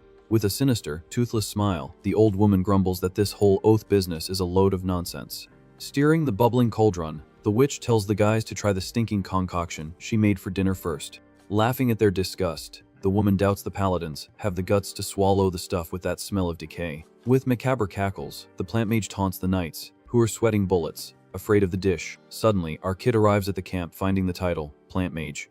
Strange, as he'd never heard of it. Agreeing with the boy, the bearded old man confirms that this Campbell is a living legend in her field. Explaining further, the paladin says the witch not only manipulates plants, but also makes the deadliest poisons in the world. With a disgusted look, one of the soldiers remembers that the poisonous potion is their only chance to kill the beast. Coughing from the stench in the air, the cavalry suffers from the absurd odor coming from the green pot. Sniffing the air, our little MC's blue eyes go wide as he recognizes the smell instantly. Ignoring the invisible barrier of disgust, the duo walks into the middle of the confusion without showing any fear. With a macabre grin, the witch celebrates the arrival of the church's great heroes for the banquet. Holding his nose, the old leader tries to hide his urge to vomit from the toxic smoke in his face. All excited, the old woman announces that the main course is fresh in the iron cauldron. Inside the pot, a bizarre chicken stew with some weird roots boils, releasing disgusting bubbles. With their hands over their mouths, the soldiers in the back almost faint at the sight of the green goop. Cuffing, the bearded man argues that the cavalry doesn't need to eat poison to prove they're brave. Smiling cynically, the witch retorts that no one there is a prisoner and the guests can leave if they want. Knowing the poison is vital, one of the paladins trembles, holding a bowl to take the first sip. Watching the show, the old woman wonders if she overdid it with her joke on the beefy guys. Out of nowhere, the kid lifts the bowl with glee and gulps down the green soup as if it were water. Chewing the roots eagerly, he compliments the taste, saying it's full of garlic and the seasoning is wonderful. Shocked by the scene, the paladin chokes, asking if the boy doesn't taste death in his mouth. With his face smeared with soup, our MC ignores the drama and repeats that the stew is too good. Pale, the witch takes a step back, thinking the kid either has a wrecked palate or is completely insane. Finishing the dish, the apprentice grumbles that the garlic in it gave the recipe a special touch. In a quick image, a whole head of garlic floats in the soup, proving he's a fan of strong seasoning. Completely in shock, the soldiers drop their bowls, thinking the mage has a stomach of iron. Boiling with rage, the old woman grabs the kid by the shoulder, thinking he's making fun of her. Yelling with her eyes rolled back, the crone says that in 40 years of her profession, she's never seen such a shameless liar. Intrigued by the young man's resistance, she demands to know the kid's name at once. Wiping his mouth with his sleeve, he introduces himself as Ian and drops his master's name in the middle, Aretus. Upon hearing the name, the old woman's eyes go wide, recognizing the legend immediately. Surprised, the witch asks if he's really the student of the famous pyromancer who vanished from the world. Cut to the dead of night, with the silent cabin under the pale light of the moon and stars. At a lavish table, our MC devours a giant steak with beer while the witch apologizes for the crazy test. With a full stomach, the kid sighs in relief for not having to eat any more of the green goop from lunch. Getting straight to the point, he asks if the old woman's only mission was to help hunt the monster with her poison. With a stern face, the crone warns that the manticore isn't just any creature that dies easily. In a heavy warning, she says that experienced hunters tried to kill the beast and were turned into mince meat on the first blow. Eating another piece, the bearded old man swears his order is more than ready to shed blood. Recalling his past, the leader brags about facing the beast in his youth and surviving to tell the tale. Pointing a greasy finger, the old woman stares at the apprentice, questioning if he's going to chicken out. Provoking the boy's ego, she throws it in his face that a student of the legendary Aretus should know what his class expects of him. Not falling for the bait, the young man retorts, asking why she doesn't lend her magical wisdom to the cavalry instead of just giving them a potion. Hearing the question, the kid dives into a flashback where his old teacher gave him a major life lesson. In a golden memory, the master taught that real mages must engage with people to understand the world. With a gentle smile, the Aretus of the past warned that isolation doesn't bring true power. Returning to reality, our MC agrees internally that it wouldn't hurt to help the guys if it earns him some cred with the mage circle. According to legend, causing major trouble now would spread bad rumors in the academy and ruin the rookie kid's reputation. With no way out, the apprentice thinks that not helping could close the door to meeting other badass sorcerers in the future. Looking to the side, he sees the sad puppy, dog faces of the knights, who are silently begging for help. Sighing with exhaustion, our little MC slams his hand on the table and agrees to join the deadly hunt. The next day, the sun has barely risen, and the troop is already marching through a dense forest full of spiderwebs. With his cloak dragging on the ground, the boy grumbles that the atmosphere is heavy and hopes the princess is safe. Suddenly, the crow flies low, mentally warning that it has found what they were hunting for. Pointing into the dark woods, our MC tells the leader that the beast is right ahead, hidden. Surprised by the quick information, the paladin asks how the kid knows that without even getting close. Smiling, the old man praises the bird's usefulness, calling it an incredible skill for a mage. Trying to play it cool, the young Aretus says that telepathy with the crow uses a lot of energy and gives him a headache. Cutting the chatter short, the witch interrupts, warning that a colossal killing aura is leaking from the forest. Taking advantage of the pause, the boy pulls the old man aside to clear up a lingering doubt. Straight to the point, the kid asks if he can try summoning the manticore, since it's also a magical monster. With a serious expression, the paladin leader looks at the young man, pondering if it wouldn't be easier to tame the beast with words. Stroking his beard, the old man agrees internally, thinking the boy's idea could save a lot of his soldiers' blood. Shaking her head, the old witch cuts the young man's excitement short, warning that the manticore doesn't do small talk. With a mocking little smile, she scoffs, asking if a little brat like him understands anything about the mysteries of summoning magic. Full of swagger, the crone threatens to tell his old teacher everything if the kid messes up. Confused by her response, the boy doesn't understand why the woman wants to snitch on him, instead of praising his brilliant idea. Suddenly, one of the scout soldiers points to the middle of the dense woods, yelling for the leader. Frozen, the warriors go on high alert while the beast hides in the darkness. Glowing brightly in the shadows, two terrifying yellow lights reveal the manticore's eyes staring at the troop. Swallowing hard, the bearded captain whispers that the beast has already spotted them, ready to attack. Pulling the boy back, the witch tells him not to leave her side for anything. With a determined look, the cavalry leader draws his sword and prepares to make the first move. Pounding his chest, the soldier announces that all their weapons are already coated in the deadly poison made by the mage, showing the tips of arrows dripping with a green liquid. The archer confirms their ammunition is lethal. With a deafening war cry, the old captain gives the order for the arrow storm to begin. Whizzing through the air, dozens of poisoned arrows rip through the forest towards the glowing eyes. Holy crap! The archer's eyes go wide, stammering that the attack hit the beast's neck and didn't even tickle it. Shocked by the beast's absurd resistance, the paladin leader slaps his own forehead, unable to believe what he's seeing. Whispering from the shadows, the beast lets out a macabre laugh, hidden among the trees, warning that a second attack won't happen. Sweating bullets, our MC feels a chill run down his spine at the manticore's bizarre and sinister laugh. Desperate, the soldier warns that the beast is right in front of them, ready to tear them all apart. Clenching his fists, the boy understands that negotiation failed before it even began, and a brawl is about to break out. With a full-throated roar, the kid activates the magical language to make one last desperate attempt at contact. Finding the scene hilarious, the plant witch lets out a crooked little laugh, praising the brat's suicidal courage. At that moment, the entire forest falls into a deathly silence, and the creature freezes in place. Revealing its true demonic face, the manticore stomps heavily and confesses it's surprised to hear its own language. With a relieved smile, our little MC straightens his posture, feeling that the conversation has finally begun. Full of swagger, he introduces himself as "and the mage," and tries to assert his authority on the beast with a fancy translation spell. Killing the kid's vibe, the manticore spits on the ground, telling the human trash to shut up and eat crap. Seized by a sudden rage, the winged lion turns its back and says the good guy act isn't going to work. With its yellow eyes staring into the boy's soul, the beast warns that if he wants something, he has to be direct and to the point, no beating around the bush or fuss like a man. With a cynical smile, our MC points a finger and tells the beast to hand over its own hide without complaining. Echoing through the sky, the beast's macabre laughter scares away all the birds in the forest. Liking the human's cheeky attitude, the monster praises the boy's sincerity, laughing loudly. With ulterior motives, the beast asks why the kid doesn't switch sides and join it. Shocked by the absurd proposal, the young man's eyes go wide, not understanding the beast's craziness. With a terrifying roar, the manticore swears it will savor the flesh of every single paladin present. Seducing the mage to the dark side, the creature promises rivers of money and a harem of women if he helps with the slaughter. And to prove its demonic kindness, the beast guarantees it will off the women right after use so he won't have any headaches. Licking its lips, the beast thinks it has devised the perfect plan to recruit the strong kid. Seeing the beast's level of madness, the apprentice sighs warily, realizing the negotiation has gone down the drain.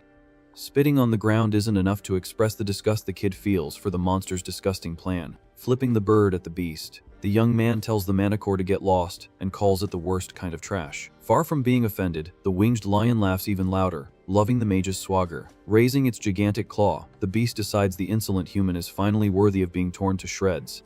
In a lightning-fast pounce, the monster leaps with its sharp fangs, ready to turn our MC into bloody mince meat. In the desperation of dodging, the boy curses his own stupidity for having insulted the beast's mother in its own language. Out of nowhere, the old witch screams an expansion spell, bringing her plant magic into play. Bursting from the ground, colossal roots crush the manticore, trapping the beast in a giant green cage. Completely shocked by the tree's size, the old paladin can't believe the woman's brute force. Pissed off, he yells, asking if she's blind and didn't see she just trapped some of his soldiers along with the monster. Looking to the side, the old man points to his own knights being crushed by the crazy old woman's giant vines. Baring her rotten teeth, the witch retorts, calling the paladin a crybaby and telling him to focus on the beast. Suddenly, an agonized scream of pain cuts through the argument, and the old man's eyes go wide in panic. Desperate, the captain runs towards the voice coming from the dark woods. Gasping for air, one of the soldiers tries to warn that the situation has spun out of control.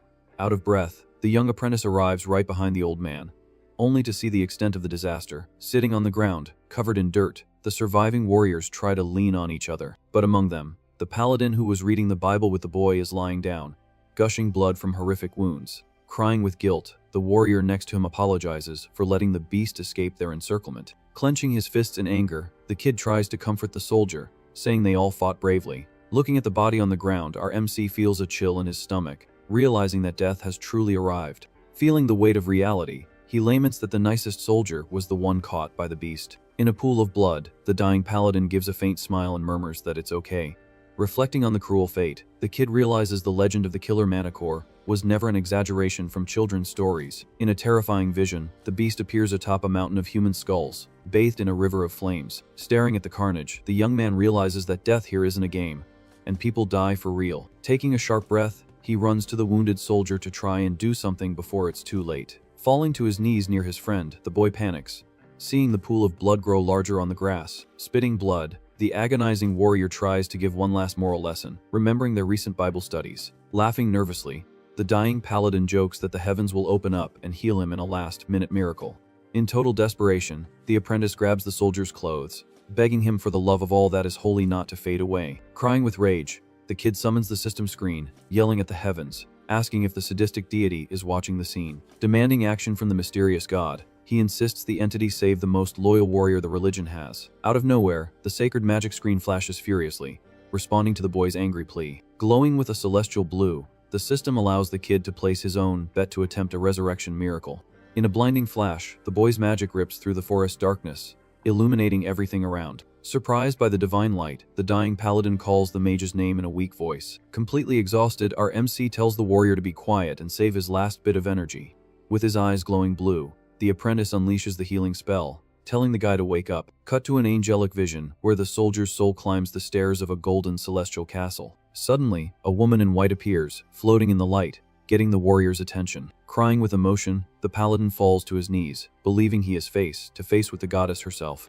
With a soft voice, the entity confesses she is happy to meet her faithful follower there in heaven. Confused by the situation, the man wonders why paradise has a deity just strolling around. With a gentle smile, the goddess tells him his time is not yet over and he has much work to do. Not understanding a thing, the warrior questions what kind of work a dead man can do in the afterlife. With a graceful gesture, the woman tells him to spread the divine word and protect the weak in the world of the living. Staring at the goddess, the man's eyes go wide when she asks him to help. Apostle Ein. At that moment, the entity swears that the mage's success is the only thing she desires. Back in the real world, the bearded old man shouts with joy upon seeing his companion open his eyes again. Confused and covered in blood, the resurrected soldier sits up on the ground, asking where he is. Quickly, the old leader grips his friend's shoulder, crying with relief that he's alive. With a tired smile, our MC scoffs, asking how it feels to come back from the dead. In a fit of madness, the paladin grabs the boy by the shoulders, yelling that the kid saved his life by divine order. Trembling with emotion, the warrior repeats that the goddess herself came down from heaven to command the mage to perform the miracle. With a poker face, the apprentice tries to process the crazy trip of the soldier, who was just fresh out of the grave. Tired of the stories, the kid reveals he only healed the guy because the deity lent him her powers, not out of his own kindness. Not believing his humility, the warrior yells, asking how he knew about the conversation with the entity up in paradise. In a quick flashback, the image of the blonde goddess smiling crosses the soldier's mind with the phrase, "You still have work to do." Connecting the dots, the paladin completely freaks out, believing our MC has a direct line to the big boss upstairs. On his knees in the woods, the man begins to pray to the boy, calling him a holy apostle sent from the heavens. Sighing with exhaustion, the kid asks the old man to keep an eye on the crazy guy, saying that death has melted his brain for good. Ignoring the religious confusion, the boy turns his back on the group, announcing that the main mission isn't over yet. Walking over to the witch, the cavalry leader says they've already wasted too much time playing with death. With his sword in hand and blood boiling, the bearded man orders the troop to march and hunt the manticore in the village. Staring at the village from afar, the boy announces he's going to send the crow to patrol the air to see where the beast is hiding. The old leader disagrees, finding it too dangerous to expose the bird, but the kid insists the runaway beast must die now. Convinced the monster is a coward, the apprentice states that the only way out is to crush the manticore before it escapes far away. In the city, people's terrified screams rip through the air as destruction takes over the wooden houses. Running loose through the streets, the roaring beast spreads panic and blood, stomping on anyone who crosses its path. Desperate, a father and son try to flee the monster in the middle of the hysterical crowd. But amidst the chaos, the son's hand slips from his father's grasp, and the kid is left behind. Crying in terror, the boy screams for his father, who turns and sees the gigantic monster right behind his son. Preparing to pounce, the winged beast opens its jaws, ready to devour the old man who is trying to protect his son by force. The old man yells for the boy to get out of there before he becomes the feline devil's snack. Holding a piece of wood, the trembling father curses the beast with all the courage left in his soul. Amused by the useless sacrifice, the manticore laughs loudly, mocking the pathetic attempt at heroism. With its eyes glowing with pure evil, the beast proposes a cruel deal to the scared boy on the ground, offering to spare the kid's life. The beast demands that he kill his own father in front of everyone. Laughing hysterically, the monster delights in the psychological terror of the weak humans. Utterly pissed off by the sadistic game, the father charges with the piece of wood, warning that the beast will burn in hell. With a macabre grin, the manticore accepts the old man's death without losing its invincible villain pose. With a deafening roar, the beast attacks, sending the human to his grave once and for all. The boy screams his father's name as he closes his eyes to avoid seeing the blood splatter. But suddenly, a beam of red light cuts through the sky, tearing through the monster's side with violent force. Surprised by the pain, the beast roars in agony, feeling its flesh burn from the spell's impact. Exploding in the air, the attack throws the winged lion backward, destroying the village's stone ground. Arriving in style, the old paladin stops in front of the father and son, blocking the beast's path. Yelling at the top of his lungs, the leader tells the Knights of Santiago to prepare for the final battle. Boiling with rage, the manticore gets up from the ground, drooling and cursing the humans as disgusting insects. With its teeth clenched, the monster swears it will rip the heads off everyone who interrupted its fun. Observing the meltdown from afar, our MC sighs, finding the beast attempt to act like a badass super pathetic. Ordering it to be silent, the boy tells the beast to shut up and accept its fate once and for all. Setting his staff aside, the apprentice provokes it, calling the monster a whiny little dog that only barks and doesn't bite. Completely blinded by rage, the creature charges towards the boy, drooling blood. But in a synchronized move, the old witch raises her staff and shouts a new wood spell. Immediately the earth trembles and dozens of giant vines burst from the ground, tying up the manticore from all sides. Trapped in the plants, the beast struggles, trying to understand what the heck is holding its giant paws. Seizing the opportunity, the old paladin turns his back and gives the final attack order to the entire cavalry. In a lightning-fast charge, swords gleam, cutting through the air and the vines, leaving the beast covered in slashes.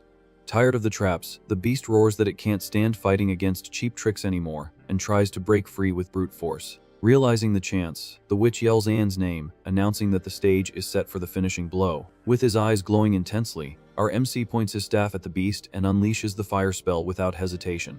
In a colossal explosion, a pillar of flames devours the beast and the vines, turning everything into an infernal barbecue. Staring at the giant bonfire, the boy gets serious, knowing the deadly hunt has finally come to an end. With the monster turned to charcoal, the old captain leads the way out of the destroyed village and back to the inn. Hiding behind the door, the crow mentally warns that its master doesn't look too friendly. Standing in the middle of the street, our little MC lowers his head, feeling the weight of the massacre on his shoulders. Breaking the silence, a peasant woman shyly approaches, asking the heroic young mage for a moment. Surprised, he looks up and sees a group of villagers smiling, grateful for having their lives saved at the last minute. Scratching the back of his neck awkwardly, our MC grumbles that he didn't do anything special to deserve such a celebration. With a proud smile, the old paladin claps the boy on the shoulder, calling him by his name with respect. Praising the kid's courage, the captain admits that without the fire magic, the manticore would have had them all for dinner. In a noble gesture, the bearded man tells the young man to hold his head high and be proud of his own power, because too much humility is just foolish. With the sun on his face, the boy reflects on the advice, feeling that he's finally on the path to becoming a legend. Just then, a group of well-dressed knights crosses their path, asking if they were the ones who killed the beast. The paladin leader takes a step forward, confirming the story and asking who the suits are. With a quick bow, the soldiers introduce themselves as the personal guard of the count who owns that territory. Pointing to a gigantic castle on the horizon, they say the Lord has sent an invitation to meet the heroes up close. Inside the luxurious hall, a crystal chandelier illuminates the warm reception of the local nobility. At the main table, an absurdly fancy banquet awaits the guests, with food for an entire army. Laughing loudly with a wine glass in hand, the count celebrates the presence of the warriors and the savior mage. Sitting comfortably, our MC tries not to pay too much attention to the noble, finding all the flattery a bit forced. Eating like an animal, the newly healed paladin says the castle should hire strong people like the kid. Agreeing with the soldier, the lord finds the idea brilliant and tries to curry favor with the boy again. Full of charm, the count turns to the apprentice and says his niece can't stop talking about the sorcerer. At that moment, the princess chokes on her food, almost dying of embarrassment from her uncle's gossip. With his mouth full of meat, the kid asks if the noblewoman is okay or if she needs some water. Pissed off, the noble slams his hand on the table, indignant at being completely ignored by the brat with chicken in his hand. Without any ceremony, the boy chews slowly, saying the food is too good to pay attention to the conversation. Breaking the tense atmosphere, the lord swallows his pride and says he wants to pay his debt for him protecting his niece the whole journey. A fancy chest is opened, revealing a golden scroll glowing intensely with ancient magic. Explaining the item, the Count says that when the paper is torn in half, a wicked protection spell is instantly activated. With wide eyes, our MC feels the magical pressure of the thing, realizing the relic is the real deal. Drooling over the item, the young man tries not to show how ridiculously overpowered he found the gift. Very proudly, the noble smiles, asking if the reward pleased the prodigy mage's refined taste. Thanking him with a quick nod, the kid assures him the gift will be very useful in the future. With a mischievous look, the Count says that saving his niece is no small feat, and that the reward is just. Snapping his fingers, the Lord gets everyone's attention in the room to introduce his famous niece. In clean clothes and a fancy dress, the noblewoman enters the hall, ready to resume her life as a true princess. Laughing softly, our MC holds back his laughter, finding the princess's formal wear very tacky. Curious, he whispers, asking where on earth she got that bizarre cone-shaped hat. Blushing, the girl tries to hide her embarrassment, stammering that this is the style of the high nobility in the East. Changing the focus, the kid starts some small talk, asking if she enjoyed her days of rest at her uncle's castle. Sighing, the noblewoman says they were difficult days, because she had to explain the whole mess to the whiny old man. Walking through the corridors later, the princess thanks the boy once again for everything he did for her. Stopping suddenly, our MC announces he has something important to discuss with her uncle before he leaves. Straight to the point, the young man enters the Count's room, asking if the noble is willing to form a power partnership. Not quite understanding, the suit listens to the kid's proposal to summon a zombie manticore to strike terror into his enemies. Showing an image from his imagination, he illustrates how the undead beast could devastate any army in its path. Offering his own magical services, the apprentice says the Lord just needs to cover the expenses of the summonings. Maintaining his composure, the boy states he can resolve the family's political war in no time if he's paid properly. A few days later, the paladins are ready in the courtyard to continue their journey with the kid in tow. At the farewell, the princess says her uncle was very interested in the sorcerer's zombie army proposal. Smiling, the bearded old man tells the boy they will continue their journey north to look for more troublesome monsters. Laughing nervously, our MC imagines the paladins spent all their reward money on expensive healing potions. Thanking them for their hospitality, the young man gives a quick bow, saying goodbye to the noblewoman and the suited lord. With a pat on the shoulder, the bearded leader invites the boy to visit the Trifair Islands when he has some free time. Describing the place, the old man says the islands in the Coral Sea have some very crazy magical mysteries hidden there. With a serious face, the leader thinks he's been beating around the bush for too long and decides to tell him his real name, so there are no secrets. Puffing out his chest, the old man introduces himself as Salvador of the badass knightly family called Orcus. At that moment, the princess's yellow eyes go wide, shocked by the revelation of the old man's identity. Stuttering, the girl asks if he is the same Salvador who used to lead the White Wolves gang. With a blank look, the kid asks the noblewoman who the heck these White Wolves from the gossip are. In an epic vision, the princess narrates that the gang was the strongest mercenary group in the era of the old emperor, and that their leader not only wiped out entire battalions but also won the absolute title of Sword Master from the king. Pointing a trembling finger, the girl states that the old monster hunter there is the freaking Sword Master in the flesh. With his arms crossed and a confident smile, the old man confirms the story with the utmost humility. Yawning, our MC throws a bucket of cold water on the group, saying he couldn't care less about a swordsman's title. Boiling with rage, the old man questions what the boy's problem is, not respecting a living legend in front of him. Laughing loudly, the healed paladin tells the leader that the mage's lack of reaction is typical of the ignorant brat. Recalling the past, the soldier cries, saying that the master gave up everything because of a broken heart years ago. Trying to hide his embarrassment, the old sword master rubs the back of his neck, saying it's old, unimportant gossip.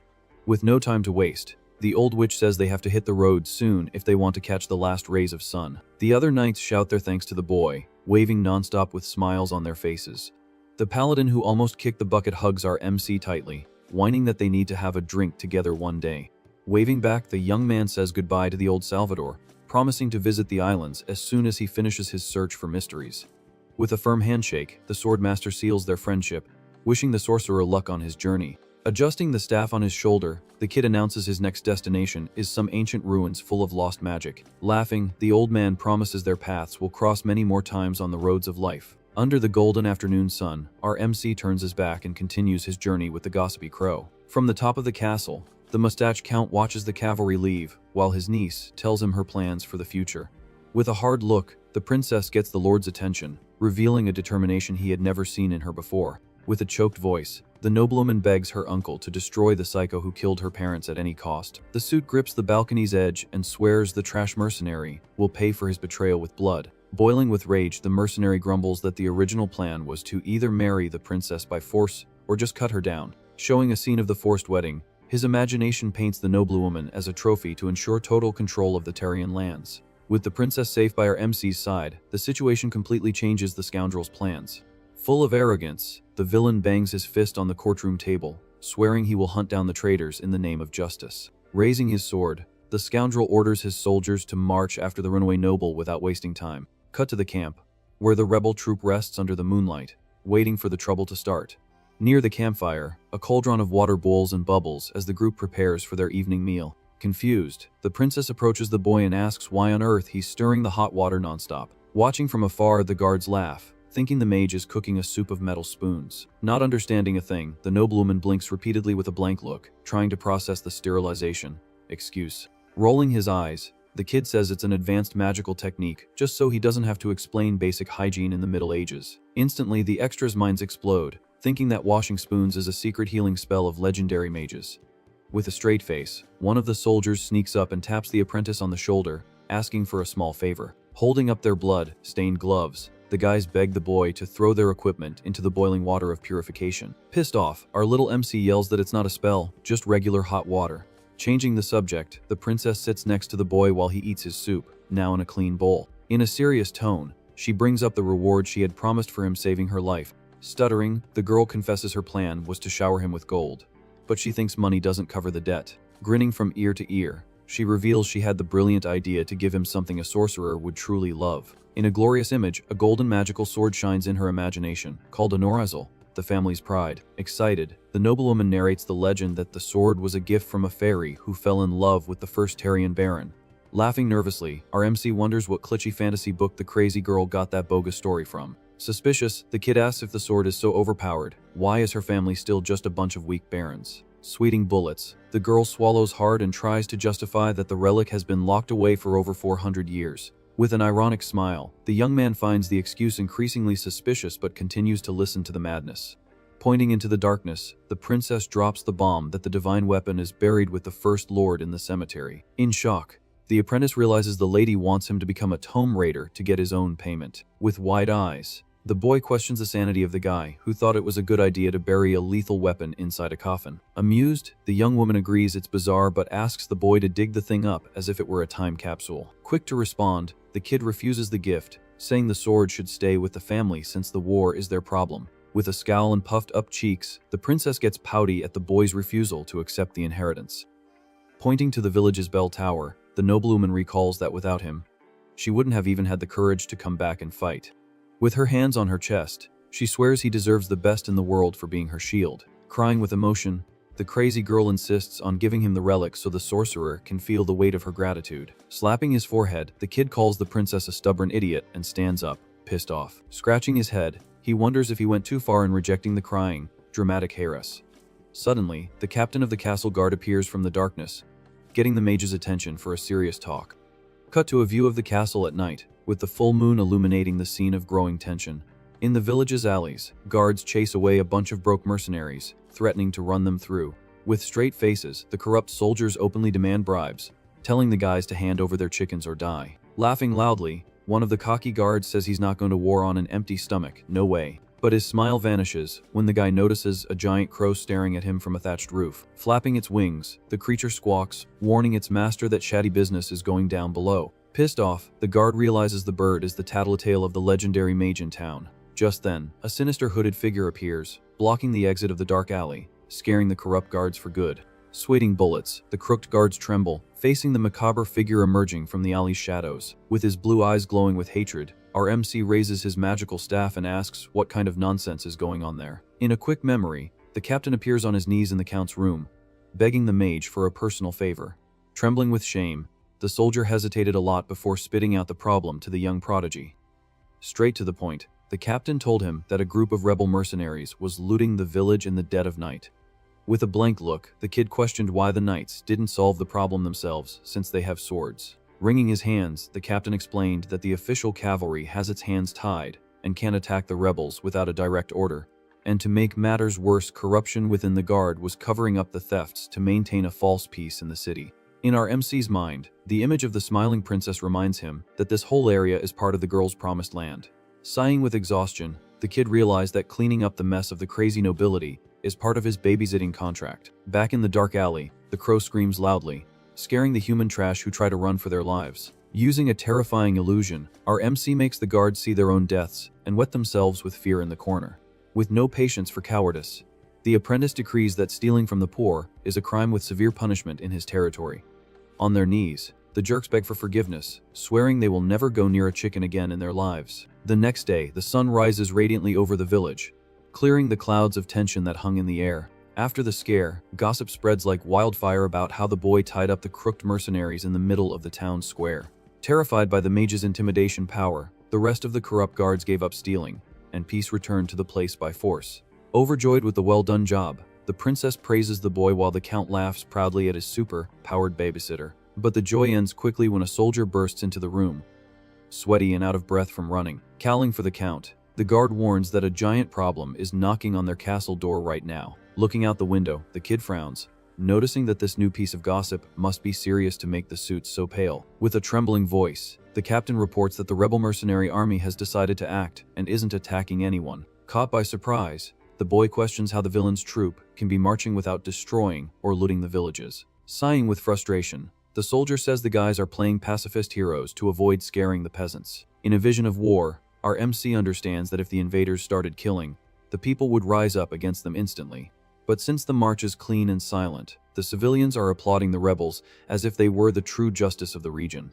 Gaining popular support, the mercenary villain has manipulated the entire narrative and is passing himself off as the good guy in the story. In a colossal shadow, the scoundrel's figure dominates the city, celebrating his psychological victory over the Count's troops.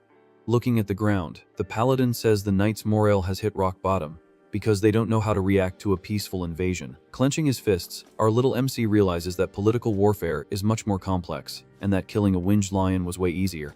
With the Count slamming his hand on the table, the mood in the hall instantly becomes heavy regarding the authorization of looting. Seeing the stalemate, our MC takes the floor, asking if the noble has a plan to resolve the war issue. In a quick thought, the kid analyzes the situation and realizes the solution is closer than he imagined. With a confident smile, the apprentice says his idea isn't entirely impossible to pull off. Excited, the princess jumps for joy, demanding the mage tell them his plan to save the day right away. Facing the group of guards, the boy stares at the soldiers, who are suspicious of his words. With unfriendly looks, the guards grumble that this mage thinks too highly of himself. Meanwhile, in a golden wheat field, a shadow crosses the plantation, bringing a bad omen. Annoyed, a peasant curses our MC's crow, thinking the bird is bringing bad luck to the harvest. Suddenly, the kid gets a huge scare, seeing something no one else had noticed there. Arriving at the plantation, the boy asks who owns that immense wheat field. The owner appears, stuttering, but our MC cuts him off, introducing himself as a disciple of the great Mage Aretas.